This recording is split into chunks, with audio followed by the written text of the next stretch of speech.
What's happening? How are you, my friend? I feel like I'm becoming like turning into like the Mr. Rogers of hardcore. Like, hello, friend. Today we're going to talk about hardcore, the worldwide phenomenon, friend. What's going on? This is the New York Hardcore Chronicles Live, and we are sponsored by New York Hardcore Comics, The Organic Grill, the Texas Silver Rush, Chain Reaction Records and Skateboards, Your Core Hardcore fan page. Hope everybody's well. What's going on out there? Is the beard making a comeback? See, cheers from Sweden. Thank you, brother. Yeah. What's up, Zaretsky? What's happening, everybody? Is the beard making a comeback? Seems like it is. Seems like it is. Won't you be my neighbor? Hello, friend. Today, we're going to talk about hardcore. Yeah. What's going on in Belgium? What's happening in Belgium? All right. Oh, Tristan DeGraves. Oh, wow. Oh, gee. One of my bandmates is actually watching the show. Not, sorry to interrupt your day, bro. Cheers from Germany. Cheers to everybody. Yeah. Oh, Urban Discipline. You know what? I've been listening to some Biohazard 2 lately, for sure. What's up, Rich Zoller? How you doing, man? What's up, D? All right. Got a couple people coming. Vinny Dope, what's up, man? How you feeling, bro? A couple people coming out of the woodwork. They're coming out of the woodwork. Absolutely. Hey, let's talk about a couple of shows coming up. All right? All right. If I can find it. Where did it go? What do you know? That ain't it either. It's a mystery. It's a mystery. I'll find it. Couple of shows coming up. What'd you do with it, Steven? Fuck, let me find this thing, man. Damn. Yeah. Here we go. Stay with me a second. I don't understand where this thing went. Here we go. Hold on. All right. Couple of shows coming up. This Wednesday, we got Mr. Sean Taggart, artiste extraordinaire artist. You might have seen his work, Agnostic Front Cause for Alarm record, the latest Get Loud, Crumbsuckers, Life of Dreams, Whiplash, did the Jerky Boys, Sean Taggart. And then a week from today, that's right, a week from today, can you believe it? A week from today is the 100th show. We've actually done 100 already when you count all the bonus shows and everything, but for practical purposes, the 100th show is coming up a week from today with Jamie Jasta and a whole bunch of guest stars, and this show is going to be great. I guarantee it. Don't miss it. Then Wednesday, February 10th, we're doing a big A7 Back to the New York Hardcore Roots Music Series compilation rollout show. We're going to announce the rest of the bands. We're going to talk about the packaging. We're going to talk about a couple other things. It's going to be dope. It's going to be great. Be there or be hilaire. Then, show number 101. I go to 10101. Gavin Van Vleck from Absolution and Burn. So it's all going down. It's all happening. What was that in Almost Famous? It's all happening. It's all happening, my friend. That said, let's talk about, real quick, how about New York Hardcore Comics? New York Hardcore Comics. New York Hardcore Comics opened back in 2013 when lifelong friends Debo the Pro and Lee Fairley combined their collections and obsessions for comic books, punk rock, toys and statues, Magic the Gathering, and all things horror. The store is located at 117 Main Street in lovely Dobbs Ferry, New York. If you want to support them, you want to support them during this pandemic, please contact them via email at newyorkhardcorecomics@gmail.com. Also, Chris and Your Core Hardcore fan page. In the wake of the pandemic, Your Core Chris created the Your Core fan page, utilizing lessons. I'm utilizing lessons. Learn from over 20 years of being an educator and social worker. I'm utilizing lessons.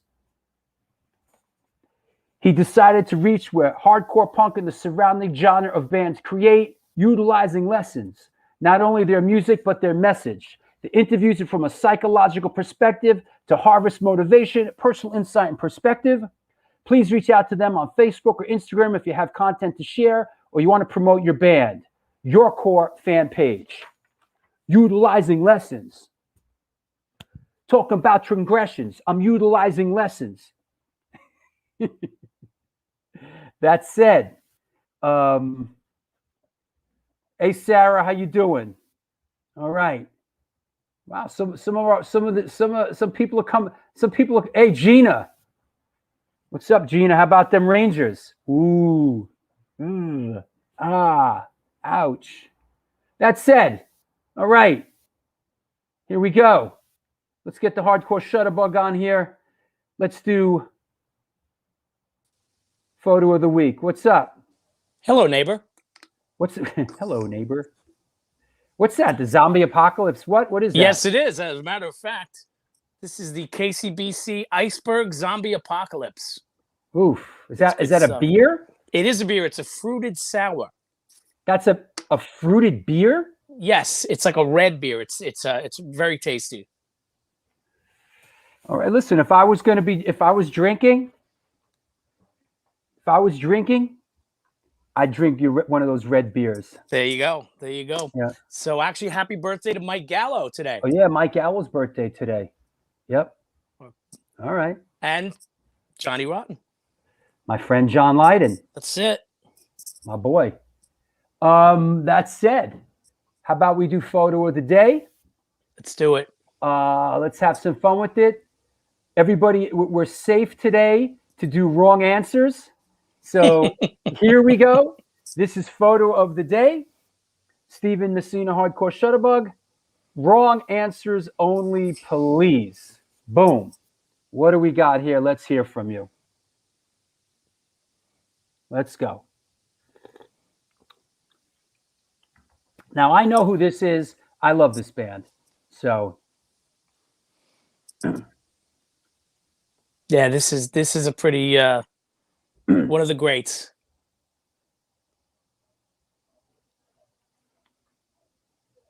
How we doing? Whoa. Roberta Marina De Plano. Drew, so nice to see you again after Emerson. You went to Emerson? Roberta? Huh. All right, here we go. Yay, my local boys. What do we got? Is it the Constipations? Is it Queens of the Stone Age? Is it Vince Neil? Oh boy. Is it the Stranglers? Oh, good band. Is it Bruce Springsteen dropping a hard deuce? Has Mike Ness gained some weight, eh? This is good. Johnny Cash. Is it Johnny Cash? Fucking love Reverend Horton Heat too. Is it Iron Maiden? Oh man. Bruce Springsteen. Yo, Bruce Springsteen couldn't carry this dude's jock strap. Just kidding. Wow. Just kidding. Is it Bob Dylan? Kinda. Is it the Toilet Boys? Good one, Wendy. Good one. Is it Colin Hay? I come from the land down under. Colin Hay. I'm not mad at Colin Hay. He was in Ringo Starr's band, and they did the what's the other one they had? Who can it be now? That band was massive back in the day. Dude, they had a moment. I saw them play at the US Festival. That's right. Is it Chris Martin from Coldplay? He wishes. Is it Biohazard? Is it REO Speedwagon? Yo, Jorge Rodriguez, what's up, bro? Representing Colombia. Is it U2? Close. It is close, right? They're from the same place. Yeah, yeah. Oh, you just dropped a Yep. good hint right there. I'll have a Vegemite sandwich. What is Vegemite? It's like a vegetable spread. Is that what it is? Yeah, they come in little packets, actually. Is it the flan mafia at the Crazy Donkey? The Crazy Donkey. Someone had to throw that in. All right, here we go. Let's see what we got. I know who this is. It the Anti Nowhere League? Good one. I know who this is. I love this band. I bet I was at this show. Yes, you definitely were. Good one. No Sleep Till Belfast. Good one. Okay, right answers only. Here we go. Is it Northern? Hey, Spiz. Hey, nice to see you, Spiz. Wow, nice for you to stop by. Spiz, legend, punk legend, Northern Ireland's Stiff Little Fingers. Is it Stiff Little Fingers? Is it Stiff Little Fingers? Is it Stiff Little Fingers? Is it SLF? Is it SLF? Is it Stiff Little Fingers? Is it Stiff Little Fingers? Is it The Alarm? Actually, don't joke, but yes, partly. As a matter of fact. Is it partly The Alarm? Well, let's just cut to the chase. This All right. is Stiff Little Fingers. Yeah.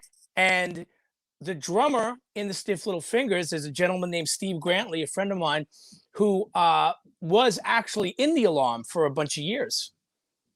And you know, after the original lineup broke up, he was in The Alarm in the early 2000s and was fantastic with them, as a matter of fact. But the Stiff Little Fingers are his main commitment. So he just an excellent band, as you know, legendary.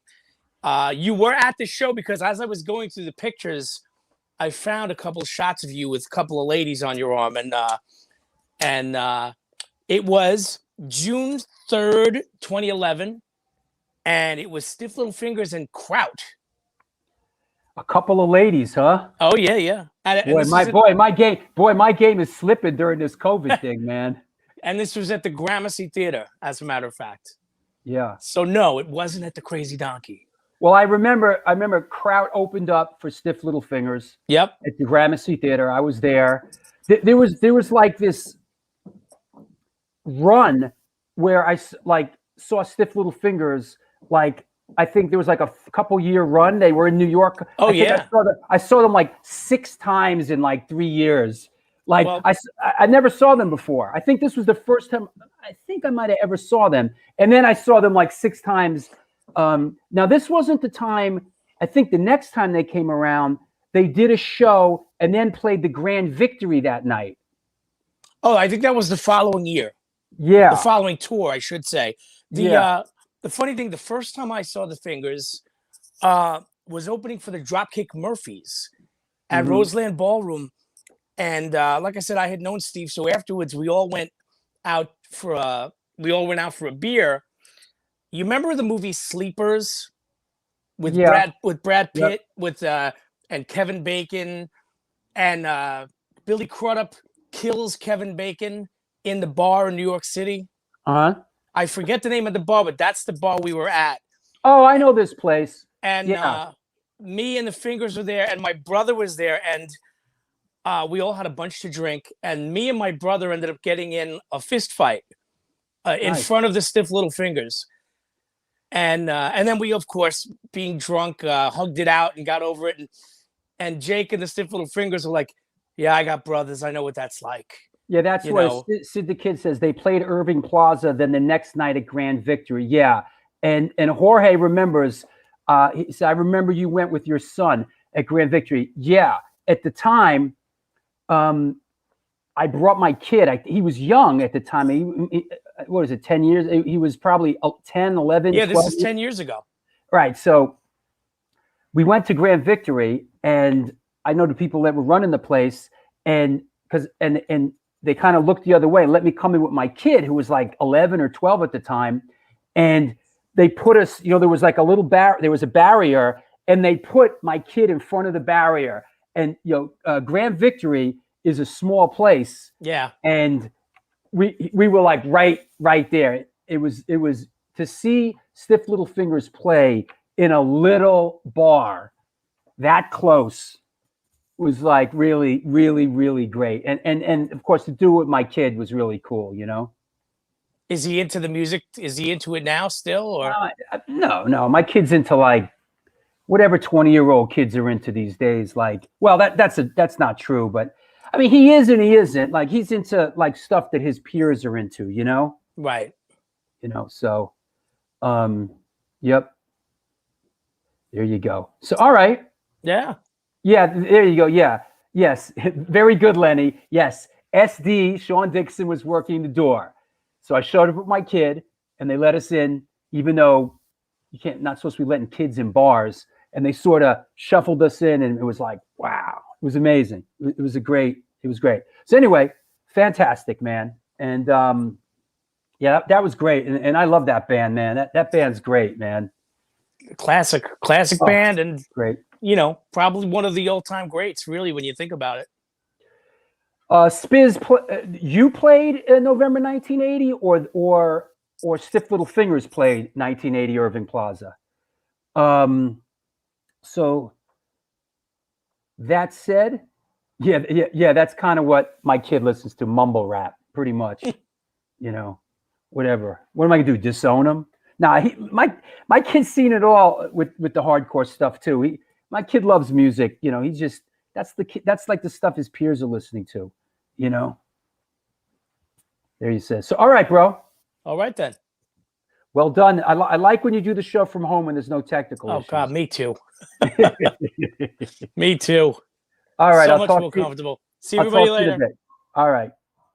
There you go. Stephen Messina, the Hardcore Shutterbug. This is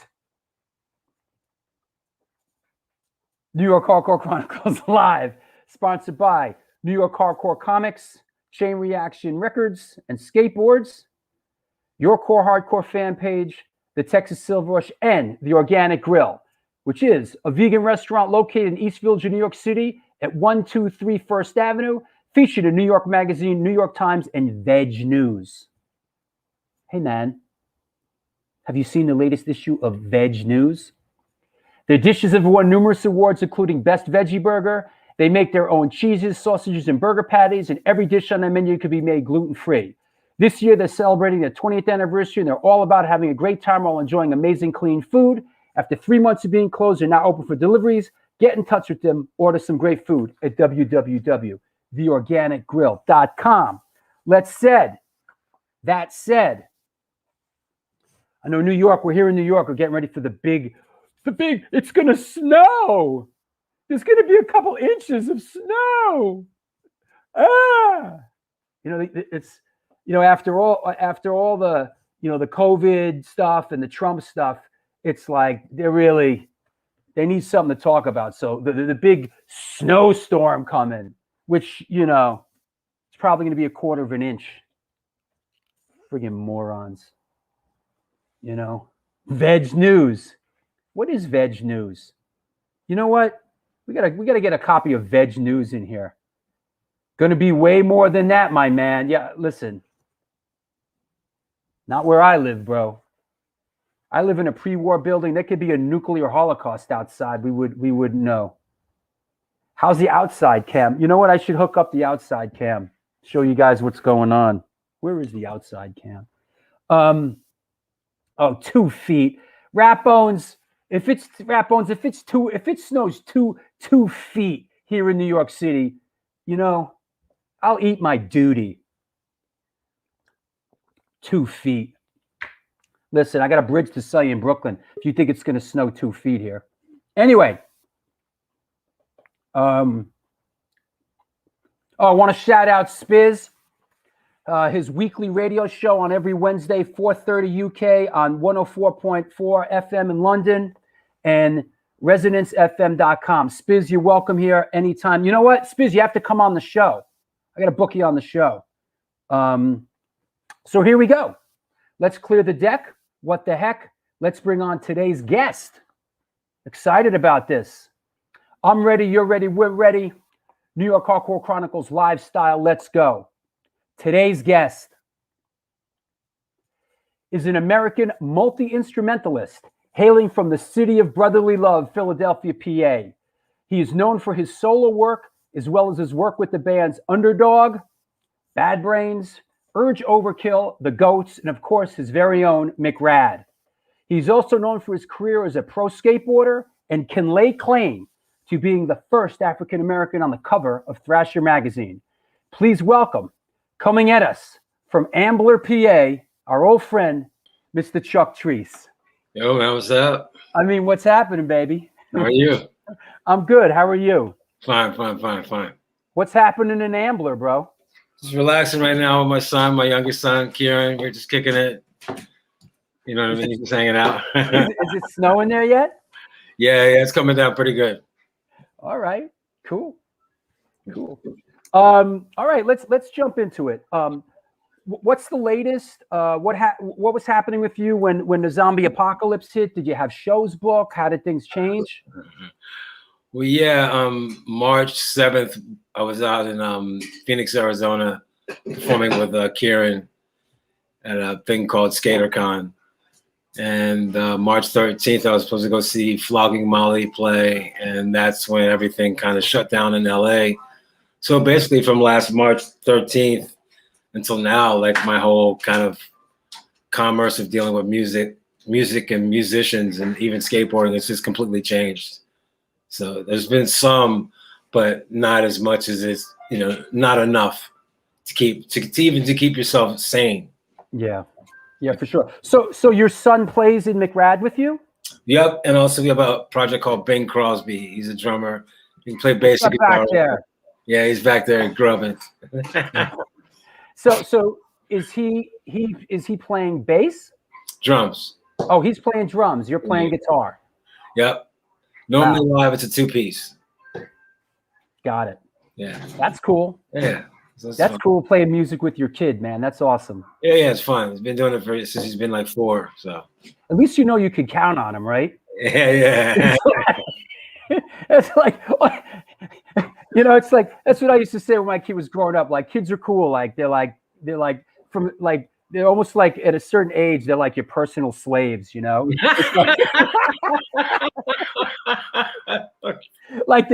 like my kid was good like that. Like he just wanted to help. He was a good kid, but then they get to a certain age where it's like, nah, but there is that golden age where you're like, hey, go get me this. Will you go get it's yours, dude.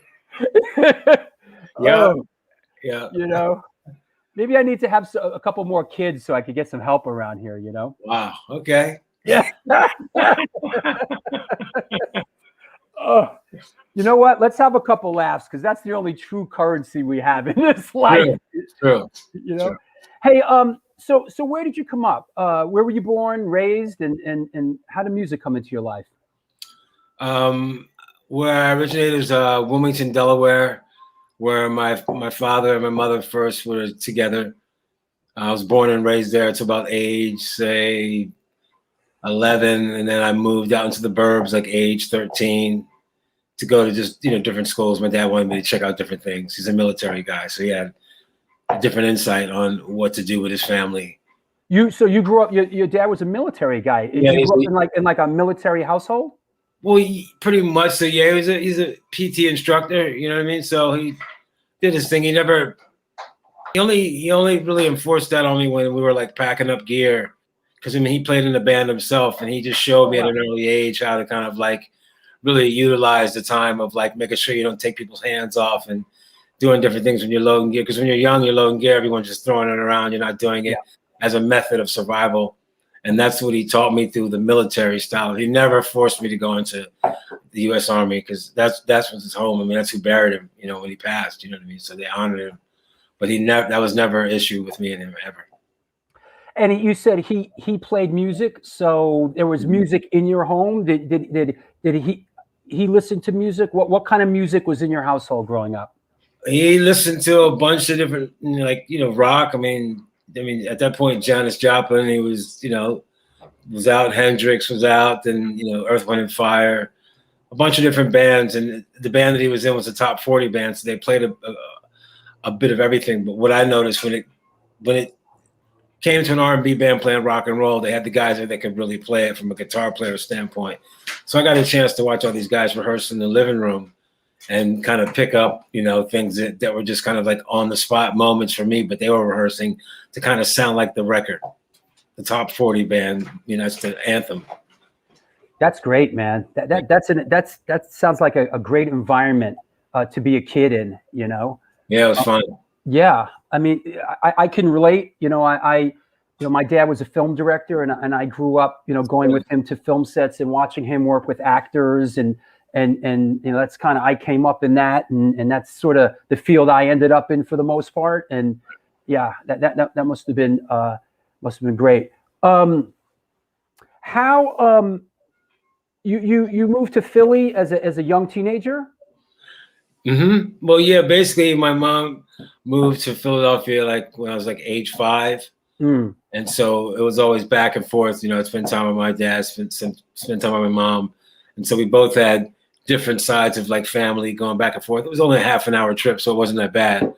But, for me, being around my mom, I was around a lot of music also, Philadelphia style, more like, block parties and seeing how that is from an early kid. I was born in '64, so I've seen it all. Yeah, man. Happen, you know what I mean? And also musically in Philadelphia, such a rich place, man. Yeah, it's great. Like musically, I mean, not just the hardcore thing, but of course, a lot of great music has come out of Philly. How did hardcore, how did this hardcore thing come into your universe? Well, basically, being a skateboarder and basically going back and forth from Philly, I had some influence.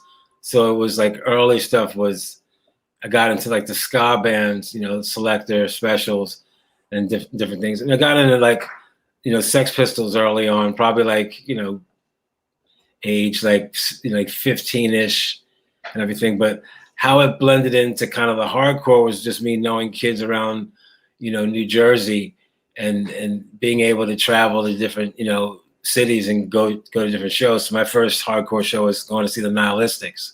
Oh boy. New York band. So that's where I started out, was Dude Paul. And we had a band together way back called New Jersey's Finest. This other dude, Harpo, that was in the band.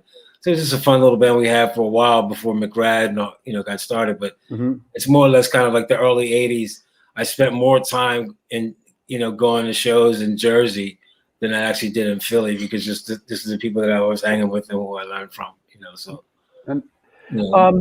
Now we're going to talk about the skate thing, but we'll go for the music first. But I want to ask, was that Cherry Hill Skate Park there it was there in the early 80s, right? Yeah, it was there. That place I remember. Yeah. When I was 16, that's probably, I graduated in 82. So yeah, probably like 80 was the last, like 79, 80 was the last year it was open. But yeah, that place was heaven. Yeah, I remember that. I remember that place was so epic that people out of New York City, would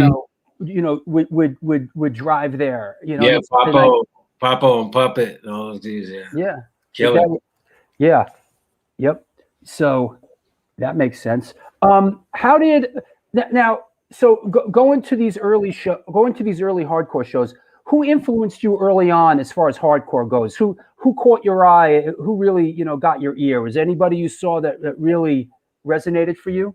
Well, basically the Bad Brains were the first band that kind of resonated for me as an anthem and a concept within music and kind of hardcore because of what they stood for. This dude, Tom Grolski, I asked him a question. I said, hey, if you ever see any like all black punk rock bands out there, just let me know. And he came back with the Pay to Come, 45.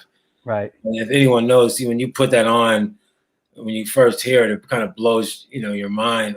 I mean, for me, understanding music, it was like, oh, it's like really sped up blues, but they're playing it like every note means everything to them. You know what I mean? That's all I got out of it as a musician.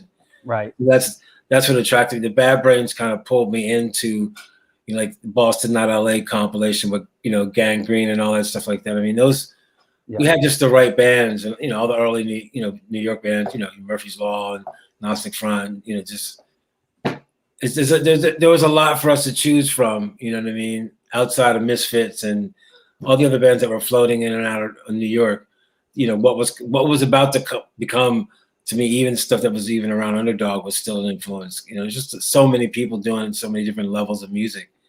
It was just happening so quick. You know what I mean?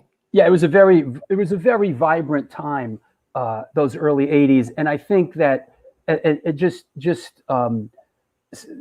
speaking as someone who was a teenager then, it was our time because we're the same age, so it was just an exciting and vibrant time, you know, to be a teenager and to be connecting with the music, you know. Right. Best time. Yeah, man. Right. Actually, someone's asking about where the SSD hat come from. Yeah. The SSD hat is from Al Burrill, who was kind enough to send me a box of SSD gear. His wife Nancy, I don't know if you remember Nancy Burrill. She was from Philly. Mm-hmm. She was on the show. So you remember SSD Control, right? They used to come down and crush Philly, bro. Every time. Yeah, I was there at one of those shows. I was in a bunch of different feelings because that's before like my neighborhood kids started going to shows, before like a lot of the other black kids started going, which that's all the other muscles started showing up, and other kids that were friends of those guys started showing up. But yeah, that was some scary shit. What was that place? Was it Love Hall? Love Hall. Mm-hmm. That was the spot where McRad got our start. Everything that was a mecca. $5 shows. I saw everybody there. You know what Tell I mean? us about Love Hall. Love Hall was basically kind of like a one stage, you know, one door in and out, one bathroom type of hall that had a great PA, and bands like JFA played there, Minor Threat, McRad, Wide Eye. I think the Dicks have played there. MDCs play there. Minutemen play there. Like I remember seeing the Misfits there. Yeah, pretty much. So I've never saw them, but pretty much every band that was out that was touring, you know, the only band that I know that didn't play there was Suicidal, but they played right across the street, you know, because I was there for their first shows. But basically, all my favorite bands, for some reason, we had our own little CBGBs in Philadelphia, you know, and it didn't last because of real estate changing, and they decided to bulldoze the building to make it a garden. And what was the guy's name that used to book there? Howard, right? Howie? Yeah, Howie. Yeah, how Bunga is his nickname. Yeah, I remember him, man. Yeah, he was Drew, can we see the photo of that 84 Thrasher cover? We're getting to it, buddy. Justin, hold your horses there, man. What's the rush? You got to play in the Cats, dude? God, you know, come on, man. Let me do the show a second, all right? God, start your own show. We'll get to all the skating stuff. Hold on. So how did McRad come together? How, why, where, who? McRad came together with myself and Zeke, who actually was already in a band from Philadelphia called FOD. So Zeke and I skated together in Cherry Hill when he was about age 10 and I was age about 14, 15. Wow. So when I started hanging in Philadelphia around like age 16, when I got on South Street, I went to this place, Eyes Gallery, and walked in and I saw Zeke there. So after Cherry Hill closed down, that me linking up with Zeke again as just skaters and friends, you know what I mean? It was kind of cool because the skate park once again was still kind of like keeping us together as people who we grew up with. And then the music came in because we went to shows and decided, oh, let's get a band together. And for those that may not know, Zeke is still around. He plays with HR these days, right? Mm-hmm. I mean, Yep. Zeke is a Philly music guy. He's got his hands in a lot of stuff, and he's a pretty, affluent musician. Here's a quick question from Bad Luck Brett. Could you ask Chuck if skating got him into hardcore or if hardcore got him into skating? I think it was skating got me into like the punk rock and the hardcore because like hearing Henry Rollins go from singing in SOA to Black Flag, because SOA had guys that kind of skated in. That whole DC posse of punk rock folks had people that skateboarded in. So we kind of like followed Henry into it, you know what I mean? So it pretty much was the skateboarding leading me into the music. And then we found out whoever was skating that was in bands, IE and Henry, we kind of followed them where they went to. Yeah, that makes sense. A question from our friend Gary, CC Fly NYHC. Was Y-Die in the mix? Completely. Y-Die and Neil, I mean, to me, they were like our first rock stars because they were like a well-formed band, and they were guys that would give us a chance to play shows with them, but they had a lot of power, and they were just more experienced. I mean, like what, Zeke was 15. I was 18, about to turn 19. Everyone else was 16. So we're just young kids in the city, like no cell phones, no computers, just playing music, going to shows, learning. You know what I mean? So it was a lot of fun. You know what I mean? Dealing with bands like Y-Die, because they gave us a chance to play shows with them and learn from them. We modeled ourselves after Y-Die, pretty much so. Yeah, that makes sense. As a matter of fact, they came up and played one of the A7 shows and they killed it. I mean, they're still doing their thing, man. It's awesome. Wow, Neil's great. Yeah, there you go. Yeah, Gary, they just played that show at A7. That was a great show. Listen, we were doing these A7 shows, and it was just, personally, it really meant a lot to me to get bands like Y-Die on the bill and get them up here and let some of these new kids, see them play. We would have these real mixed bills with, you have a band like Y-Die, and you'd have we really mix it up, a band just starting out, and we had a good thing. Some, real good thing going on there. Where did the name McRad come from? The name McRad came from me going to a Husker Du show at Jeff Jenkins' house in Philadelphia. And I was just kind of hanging out with those dudes pretty much all day long when they were here, just kicking it, watch them jam, play music, do whatever, go to interview at KDU. And when we were hanging out before the show, all the guys in McRad at that time showed up at the Husker Du show, and we were talking to the bass player, Grant. And Greg actually. And Greg was the one who was like, hey, why don't you call it McRad, McShred? And that's basically what we stuck with, because we were all fans of Husker Du. I mean, they're a great band to kind of look up to, you know what I mean? They really pioneered a lot of what we did. They were ripping early on, man, So just in keeping along with not that, just throw it in the mix. As a black kid, were there a lot of, Y-Die and were there black kids in the scene in Philly? There were sprinkled, you know what I mean? This one dude, Jack, who played drums for Seeds of Terror. He was one guy. So the dude Kimba, and then there was Neil from Y-Die, and then also the drummer from Y-Die, Chuck. Yeah. No, was not Chuck. I forget what. No, he's still in the band. Yeah. So there were people that were there, you know what I mean? But it was still kind of, it wasn't really accepted as far as like what the neighborhoods represented within themselves and how people could stay protected. It was still kind of like, wasn't represented fully in the ethnic neighborhoods until later on, like Club Pizzazz, that was way after CB's, where they just started throwing, let's try to throw shows here in a Puerto Rican neighborhood. And it's like, that's not going to work, and people just came out and just, at that point, it's just neighborhood smarts. And the punk rock kids had to kind of learn on their own, you know what I mean? Yeah, Nancy Burrell told some crazy story about some crazy violence down there at some Minor Threat show, Dead Kennedys show. Like, oh yeah, that was some crazy shit. Throwing through a bomb in the place. Like this was like the Warriors, bro. Yeah. There was that one. There was a Bad Brain show that was really crazy, and the Minor Threat show at Camden Hall. Yeah, Ian was on the van, and somebody tried to hit him and knocked him off the van, and he hit his head. He went right to his head, straight to the ground, about like fucking 8 feet up, and he still did the show. But yeah, that was probably the scariest night going to a show in Camden, because we got held up skating there by a bunch of dudes, and they let us go after holding our friend, a knife point basically. But a lot of those same people came back to the show because the neighborhood, once again, had never seen anything like that.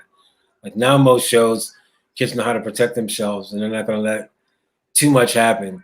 Back then, there was a lot of there's a lot of gray areas where Yeah. you could go, and you know, certain people didn't make it out so good certain times. You know, like you say, you know, they were holding they were holding a bunch of skaters at knife point. Like what the like that's the real warrior shit. It's like That was scary shit. like for no damn good reason, right? Other than, you know, like Wow. you know, like just You weren't from the hood. We weren't from the area. yeah, that was it, man. We're the orphans, you know who we are, you know, it's like that kind of shit. Like, man, listen, I mean, New York was like that too back then. I mean, Yeah. certain parts of it, you know, it's like, you know, it was crazy. So moving along, towards the end of the '80s, McRad puts you put out Absence of Sanity. I remember that, like 86, 87. And eventually you ended up in Underdog, a New York band that is also affiliated with the skate culture. And you played on the Vanishing Point record, right? Tell us about how the Underdog thing came to be. The Underdog connection came from a show where McRad played a show at CB's with Underdog. I think that Russ and Richie and a bunch of guys got together. And so after that show, they started talking like, hey, I think we're going to, you know, be in need of a guitar player. Would you mind coming through? And so I was like, yeah, it sounds great. I had just finished recording the Absence of Sanity record. It was being mixed and released. And there was also a chance for me to also play in Dag Nasty, but I didn't take that situation with Dag Nasty. I was supposed to be the drummer before, you know, that record Field Day, which, you know, Scott Garrett ended up, you know, being the drummer on that record. Wow, I didn't know that. Yeah, it was wild, but it was crazy because so I was, you know, the Dag Nasty thing was too early in the writing of Absence of Sanity and the releasing, and the Underdog was right there at a time when we've done a bunch of shows, and Stacy Peralta hadn't really picked up the McRad record to start putting it in skate videos. So it was just, you know, the whole skate rock market was still being defined as a market. It was still being created as a market. It wasn't completely thought out on how you sell or promote a record because it really had never been done before like that. Yeah, absolutely. And you know, having been in the extreme sports game a little bit, you know, I remember, you know, early on, it took a minute until sort of certain bands and certain songs got attached to skate videos, inline skating videos, surf videos. Yeah, totally. Like, you know, there's bands that basically broke because of their exposure in skateboard videos and in surf videos. Surf videos, you know, bands like Bad Religion, totally. you know, No Effects. You know, my brother was doing inlines. He had a company, T-Bone Films, and they did all the inline skate videos when inline skating was sort of had a moment there, you know, before skateboarding kind of made that big comeback. And I remember, you know, he did the hoax videos and all that. And I remember just from seeing what he was doing, one of the labels that said, take whatever you want, saw the value of having their music in these videos was Epitaph. Yep, for sure. Way ahead of the game. Way ahead of the game with that. Take our music, put it in there. They saw the value in getting the music out there. You know, and not because you had other labels that would, well, you know, like this and that. They it wasn't forward thinking. The idea is get your music out there. People will familiarize themselves with it, and then they'll go out and buy your record. Yeah, right. It's so funny. Yeah, crazy. But yeah, to get back to what the connection of Underdog to McRad was, we were basically doing the show to promoting Absence of Sanity. And after that show that we did together at CB's, those guys called me and said, hey, would you mind playing guitar?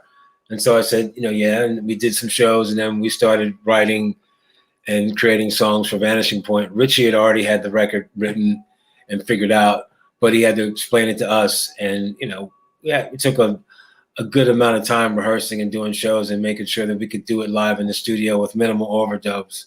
Right. So pretty much what you hear there, you know, is Richie playing all the rhythm guitars, you know, for the meat of it. And I played all the lead guitars plus some of the skank guitars on it. So the record was really the kind of the guts of it's kind of like Richie's like kind of pet project with two great friends and people that he respects as writers, also, and then involving me as like adding what I like from Bad Brains and McRad in Underdog. So I thought the Vanishing Point record was kind of like an art project, you know what I mean, for hardcore music. Because I mean, the thought process, if I were to try to put a band like that together today, it would be pretty wild.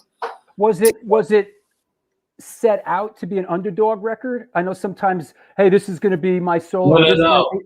Yeah, because I came in right after. I think it was either, I don't know if it was Walter who was playing guitar, Arthur was the guitar player, and I came in after him. So I'd already done shows and seen the magnitude of, what it was to be, a band, playing with them and not being in the band, and then seeing it as being a member of the band. Yeah. So when we recorded the record, we had enough shows inside of us to still make it like it was an Underdog record. We didn't force the record out of the sake of kind of keeping up with his deadline.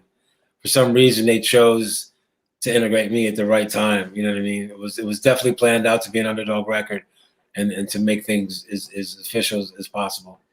And how long were you in for, and why did you move on? Probably 6 or 7, 8 months. Basically, after the West Coast tour, I think that was my first time going out and really spending that much time away and not really knowing what that was like. And I think that mentally it changed me, because skateboard tours, we were just going out for a shorter amounts of time. So I kind of went home to just kind of rethink myself and start writing some music. And those guys kept on playing shows. I kind of needed to break away to just, think things through, because I knew that what was happening with skateboarding, it was changing more into a street style, vibe. And not that was affecting me, but I just wanted to take time out from my music, because songwriting was starting to like matter to me. And, I play guitar a lot. So I figured, like, let me just focus on, instead of just pulling from someone else's band, let me just kind of bite the bullet and be alone and create some songs for what the Dreamin' record turned out to be, the solo record. I always like it when the guest lead. I always like it when the guest leads us down the right path. Thank you, brother. Let's talk about this now. In doing my homework, I listened to this, man. I haven't heard this in a minute. It's great. It is really great, man. Really good work, my man. And I did notice this was on Caroline. Yeah. And tell us about this record. How did you? Because Caroline was sort of hot there for a minute. They were giving artists a little bit of freedom, a little bit of a budget. So tell us about how this came to be. The Caroline situation came out through the Underdog record, because that was I think dealt through with Caroline also, and more or less as I was starting to write songs and knew kind of what it was about to write songs for skateboarding videos and stuff a little bit already. I wanted to kind of take on what if I can get a label behind me to support what I can do in the studio enough to make a record. And so I linked up with Keith Wood from Caroline Records, and we talked, and I wrote songs for about a year, and he ended up giving me a budget. And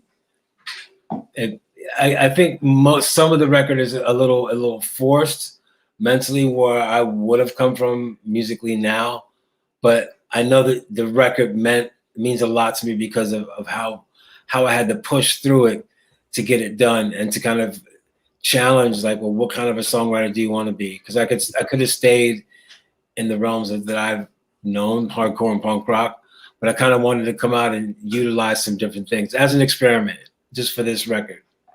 And I think you certainly accomplished that. And I think in a lot of ways, this sort of, I don't want to say it stands the test of time, but it still has a vibrancy to it.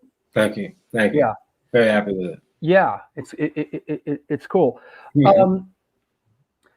Around this time, you start doing a lot of, I guess you start going with session work around this time, but you also ended up doing a stint playing drums in the Bad Brains. Yeah. And I know this, if I remember correctly, this was, they put out the Quickness record, and I think they were out with Mackie, and Mackie couldn't play any more shows, and you stepped in and played drums. Is that correct? Well, it was right after, it was the end of one of the Quickness tours. Yeah. and those guys were starting to write the record that was going to be eventually Rise, that was on Epic. Ah, So Mackie was on a tour with those guys. They had a little bit of a falling out, and Doc and Daryl decided to start getting together and just writing songs. And we wrote for about 4 or 5 months, created about 4 or 5 different tunes. They ended up finding Israel out of Brooklyn through a friend. You know, we had like a huge audition in New York and couldn't find a lead singer. And then Israel just came by, just, hey, let's show up at a rehearsal and see what he can do. And he ended up singing 4 or 5 different songs, and that worked itself through. You know, it's so. Yeah, I'm sorry. So I totally forgot the question about what the Rise record was.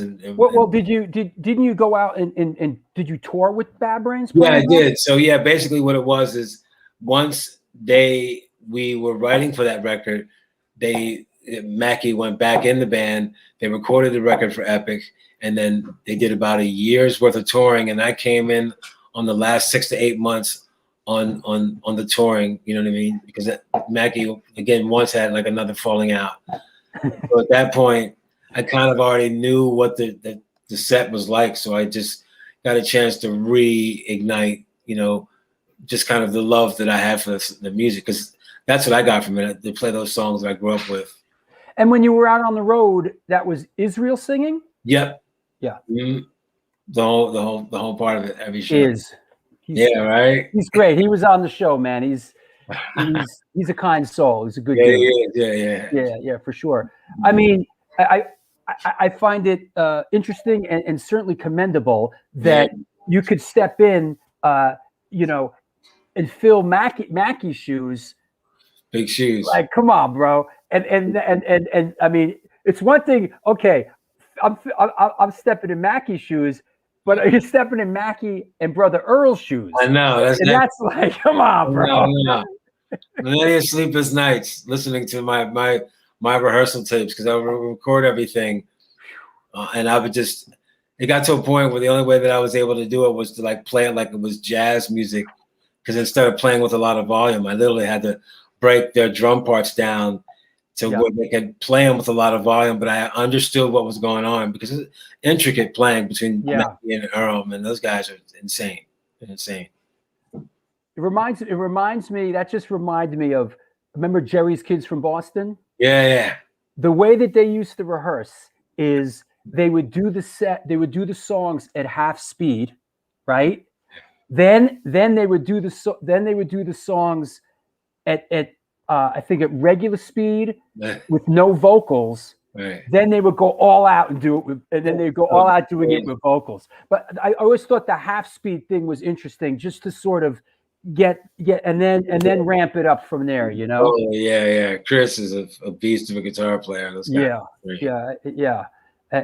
Absolutely. Any songs from that you remember back from that Bad Brains run that really that you really enjoyed playing, that were really a challenge, like as a drummer?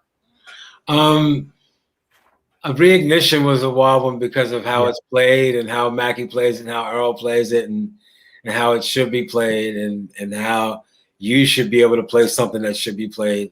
That's probably one of the hardest songs, period, ever that I've like.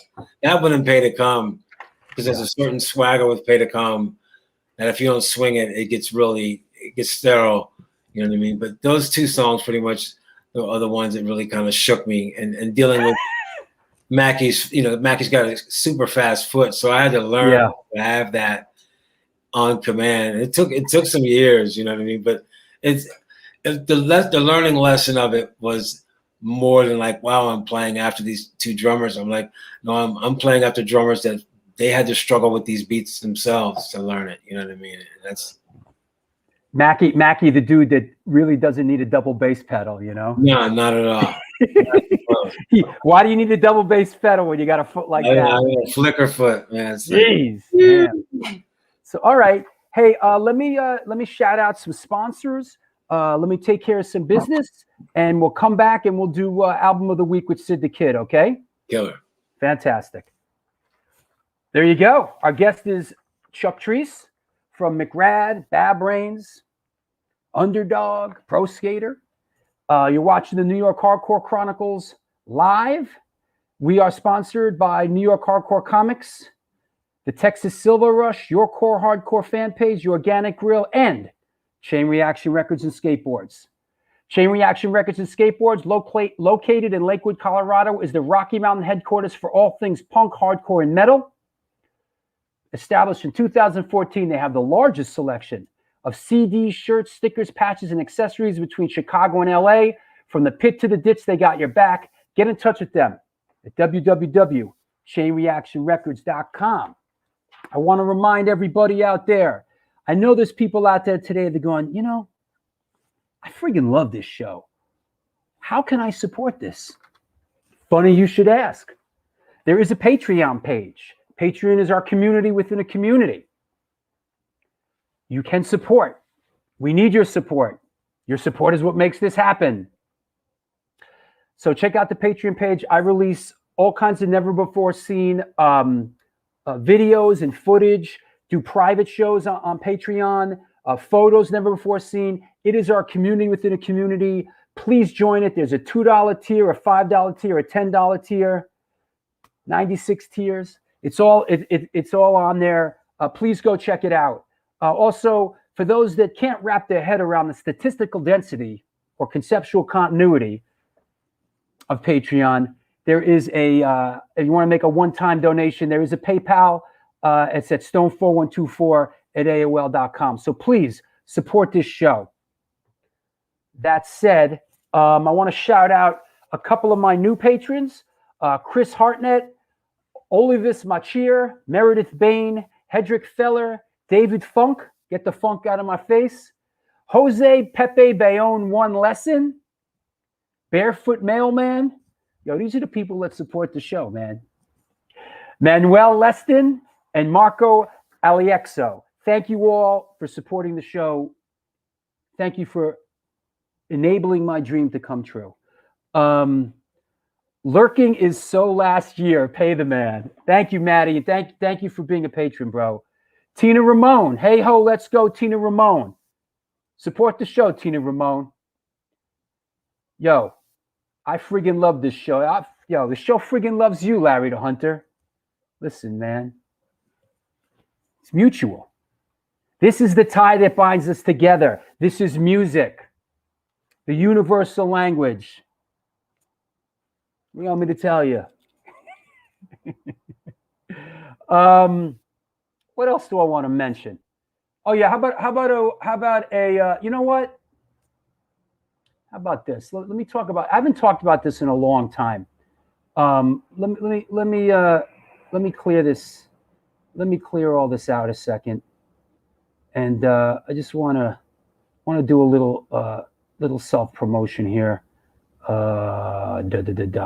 Yeah, it's been probably months, but I want to talk to you about a couple of the films that I directed that are out there and probably accessible to you. Perhaps you have seen them, perhaps you have not. Perhaps you have Amazon Prime. Now, first off, the New York Hardcore Chronicles film, the epic film I am very proud of, is on Amazon Prime. I suggest you watch it. I think if you're watching this show, you will enjoy it. It was so well received, and I enjoyed doing it so much that there is, we could call it a sequel. It's the New York Hardcore Chronicles film 1.5. That is on Amazon. Not Amazon Prime, but it's on Amazon. You can spend a couple bucks and watch it, you cheap fuck. All right? Also, XXX All Ages XXX, the Boston Hardcore film, is on Amazon Prime. You can watch that on Amazon Prime. It's the first music documentary I did, really centering on the early Boston hardcore scene from 1981 to 1984. All your favorites are in there: SSD Control, Gangrene, Jerry's Kids, FUs, etc., etc. Who the F is that guy? The Fabulous Journey of Michael Alago has finished its 3-year run on Netflix and on Amazon Prime. We have the film back, and we're in the process of striking a new deal and possibly doing an epilogue and adding some more content to it. So unfortunately, who the F is that guy? It is not available. If you didn't see it on Amazon Prime in the past 3 years, you kind of ass out for a second. But it will be back. We're striking another deal, and that's another film that was very, very well received. What else? Let's go to the movies. Rich Zola, I love you too, bro. Hashtag Unite. All right. There you go. Fabrizio in Italy, my man. Okay, Facci. How them girls in Italy, bro? How them girls in Italy, Fabrizio? Huh? Good luck, man. Italian girls. Woo, fiery. Fiery. What else do we need to talk about? How about upcoming show? Sunday, February 21st. We have from Wisdom in Chains. We have Joe on the show. Should be cool. Mixing it up a little bit, talk about Pennsylvania. Wisdom in Chains, a band that has really done a lot in the last couple years. Then Sunday, February 28th, Chris D's on the show. A little bit different. You can handle it. I know you can handle it. Take my hand. Chris D from the Flesh Eaters. Also an author. He wrote the incredible book about encyclopedia on Japanese gangster films. He was there. He remixed Walk Among Us, The Misfits, What We Do Is Secret by The Germs, actor, filmmaker. This guy's hand's been in a lot of stuff. Old school LA punk dude. Listen, what can I tell you? Now, that said, I want to announce a brand new show. Hey, yeah. Yo, the Chris D show is going to be rad. Mixing it up. I'm going deep. Just don't worry. I got you. You hear that? Welcome to my life in New York City. They're never going to get me alive. Woo. New show. Announcing this new show by popular demand. The last show with Mina Caputo went well. People have been asking for this guy. What the hey? Let's do it. Joey Z from Life of Agony coming on the show Wednesday, March 3rd. Joey Z, guitar player, songwriter, really the guts, of Life of Agony. So here we go. We're gonna get Joey Z on the show. Also, if you are watching the show in rerun, there is a subscription button right there. Subscribe to the show. Don't be shy.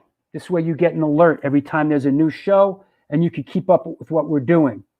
And listen, you want to keep up with what we're doing? Join the friggin' PayPal. I mean, join the Patreon. That's where it's really going down. All right. That said, I think we're good. Let's bring our guests back. Let's do. First off, let me. Hold on.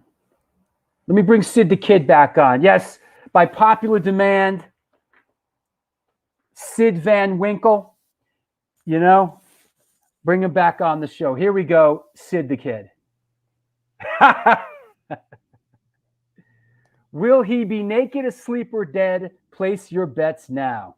Come on, drop that money, people. Are you coming? Listen, man, you brought it on yourself by falling asleep during the show, man. Well, the last thing I want to do, Drew, is be naked and then we all get kicked off the show. What's going on, everybody? Oh, Drew, before everything, where's my ticker and all that other spiel that we all... Oh, listen, man. Hey, you always tell me, help me help you. So we're helping each other here. It's okay. It's okay. Here's your ticker, bro. Don't fall asleep on me. What's that shirt you're wearing? New York City Hammers, West Ham, baby. Oh God. Wasn't exactly the game I wanted today, but hey, Isn't West Ham red? Isn't their color red? It's one of the color schemes that they have, though. Come on, we follow it. We know what's up. I mean, Phil Templar and Frankie Too Far know what's up. Okay. Just saying.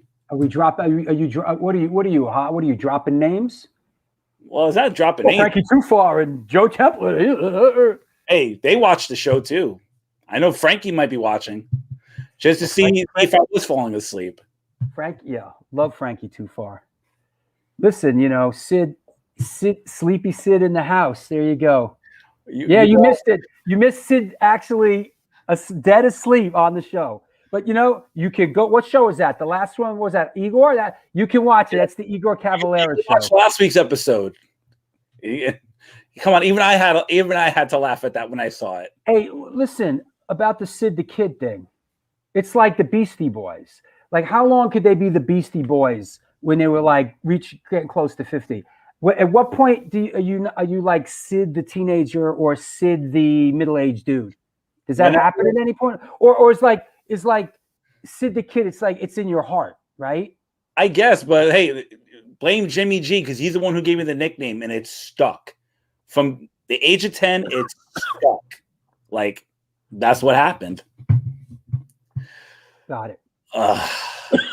Whoa. Sure, we got some more of that tea, man. I don't know what you're drinking.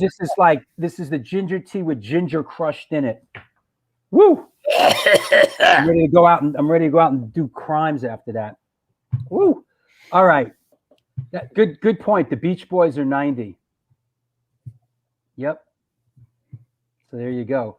All right. Rich Zola says he's been that kid Rich for the last 25 years. Well, I got about 10 years ahead of Rich on that one. It's been 35 for me. So 35 years. Jesus Christ. Right. All right. So let's clear the deck. Hey, Chuck. Let me clear the deck a little bit. Let's bring Chuck back in. Hey, Chuck.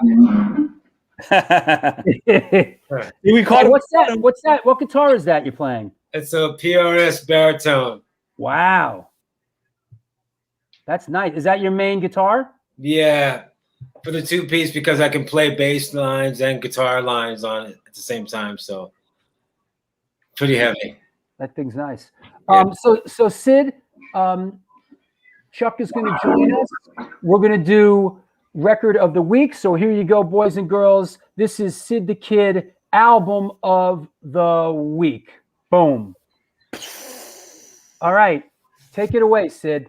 All right, guys. So as much as a lot of you know who this band is, it's only fitting that we have Chuck on the show today. And that is, this album here that has to be mentioned, especially, when it comes to the skateboarding culture. And that is JFA, AKA Jodie Foster's Army. And this is their first release entitled Valley of the Yakes, if I pronounced that correctly, which was released in 1983 on Placebo Records. Now, even I had to do quite a bit of research for it. Sadly, there isn't too much of it. I mean, all I could really say is you definitely take a listen to this record. They're originally from Phoenix, came out, I believe, in 81 when they first formed. Brian Brannon, who does have quite a bit of history, especially with the skateboarding culture now. Drew will put his 2 cents in on that one. This is a really good record. Honestly, I have some of their material, but never this record. Had to give it quite a few listens over the last couple of days. And it's straight up, if you want to go skateboarding back in those days, this is one of those records that you would listen to besides the first Suicidal record. Yeah. It's that record that, it's there, but it's kind of in the background unless you listen to it quite a bit. And even with the guitar, it has definitely some surf guitar elements within the record itself. It's like, it's a pretty good record, honestly, like from front to back. It's, I believe, like 21 minutes. 14 tracks. So, just like most hardcore records or punk rock records, it cuts to What year was this, you said? 82? No, 83. This came out in 83. Yeah, early. Chuck, did this resonate for you? Tell us how. Well, all of JFA's music, because I don't remember the exact, like songs off this record, pretty much the skaters always talked about the bands, within it, because we had an underground fanzine network that would talk about different bands, and JFA was one of those bands that existed and the punk rock and hardcore scene, but also existed in the skate music scene. Yeah. And that's what I liked about it. And that's why, I mean, they encouraged, I mean, they gave us a show, you know, when they were around in Philly. The first time they came through, I saw them at Love Hall. The second time, they said, hey, come and play. Let's have some fun. You know what I mean? They're one of those types of bands back in the day. It was never no head trips. You know what I mean? Very, very, very uplifting bunch of guys. Yeah, I remember that. I remember them playing a CB's matinee.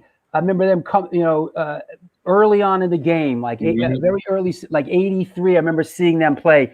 Right. And what struck me is they just looked so young. They look like a bunch of children. Yeah, You know, once in a while at these CB's matinees, you know, CBGB's, New York City, you know, like hard, you know, and you get a band like this come in, you know, from Arizona, and who aren't, you know, and it's sort of a different hardcore mentality. Yeah. And I remember them, they just looked like a bunch of kids, but they were great. They were great. Yeah. A lot of fun. Great batch of songs, and all the musicianship within the band too. Once again, for some reason, skateboarding and punk rock and hardcore, you know what I mean? We were all listening to each other, you know what I mean? It's just, it's the biggest arts community that's wrapped up in a bunch of very hard knock lifestyles. Hard knock lifestyles. You know what I mean? And I believe that Brian is still worked for Thrasher magazine for many years. I think the singer was like ended up, and you know, another old friend of mine from the Boston days who was at Ground Zero is Jake Phelps. I know, right? Phelps. Jake Phelps was a terror, man. A fucking pill. Boston. Oh man, I mean, I remember, you know, Jake Phelps was part of the early Boston. You know, there was 10 of us. Jake Phelps was one of them. Yeah. Here's a question from Maddie. Didn't McRad cover a song for a JFA tribute album? I don't know if we did. I remember doing a write-up for one of the records. I'd have to go back and see. I know that we did a song called Brain Bondage by Aggression.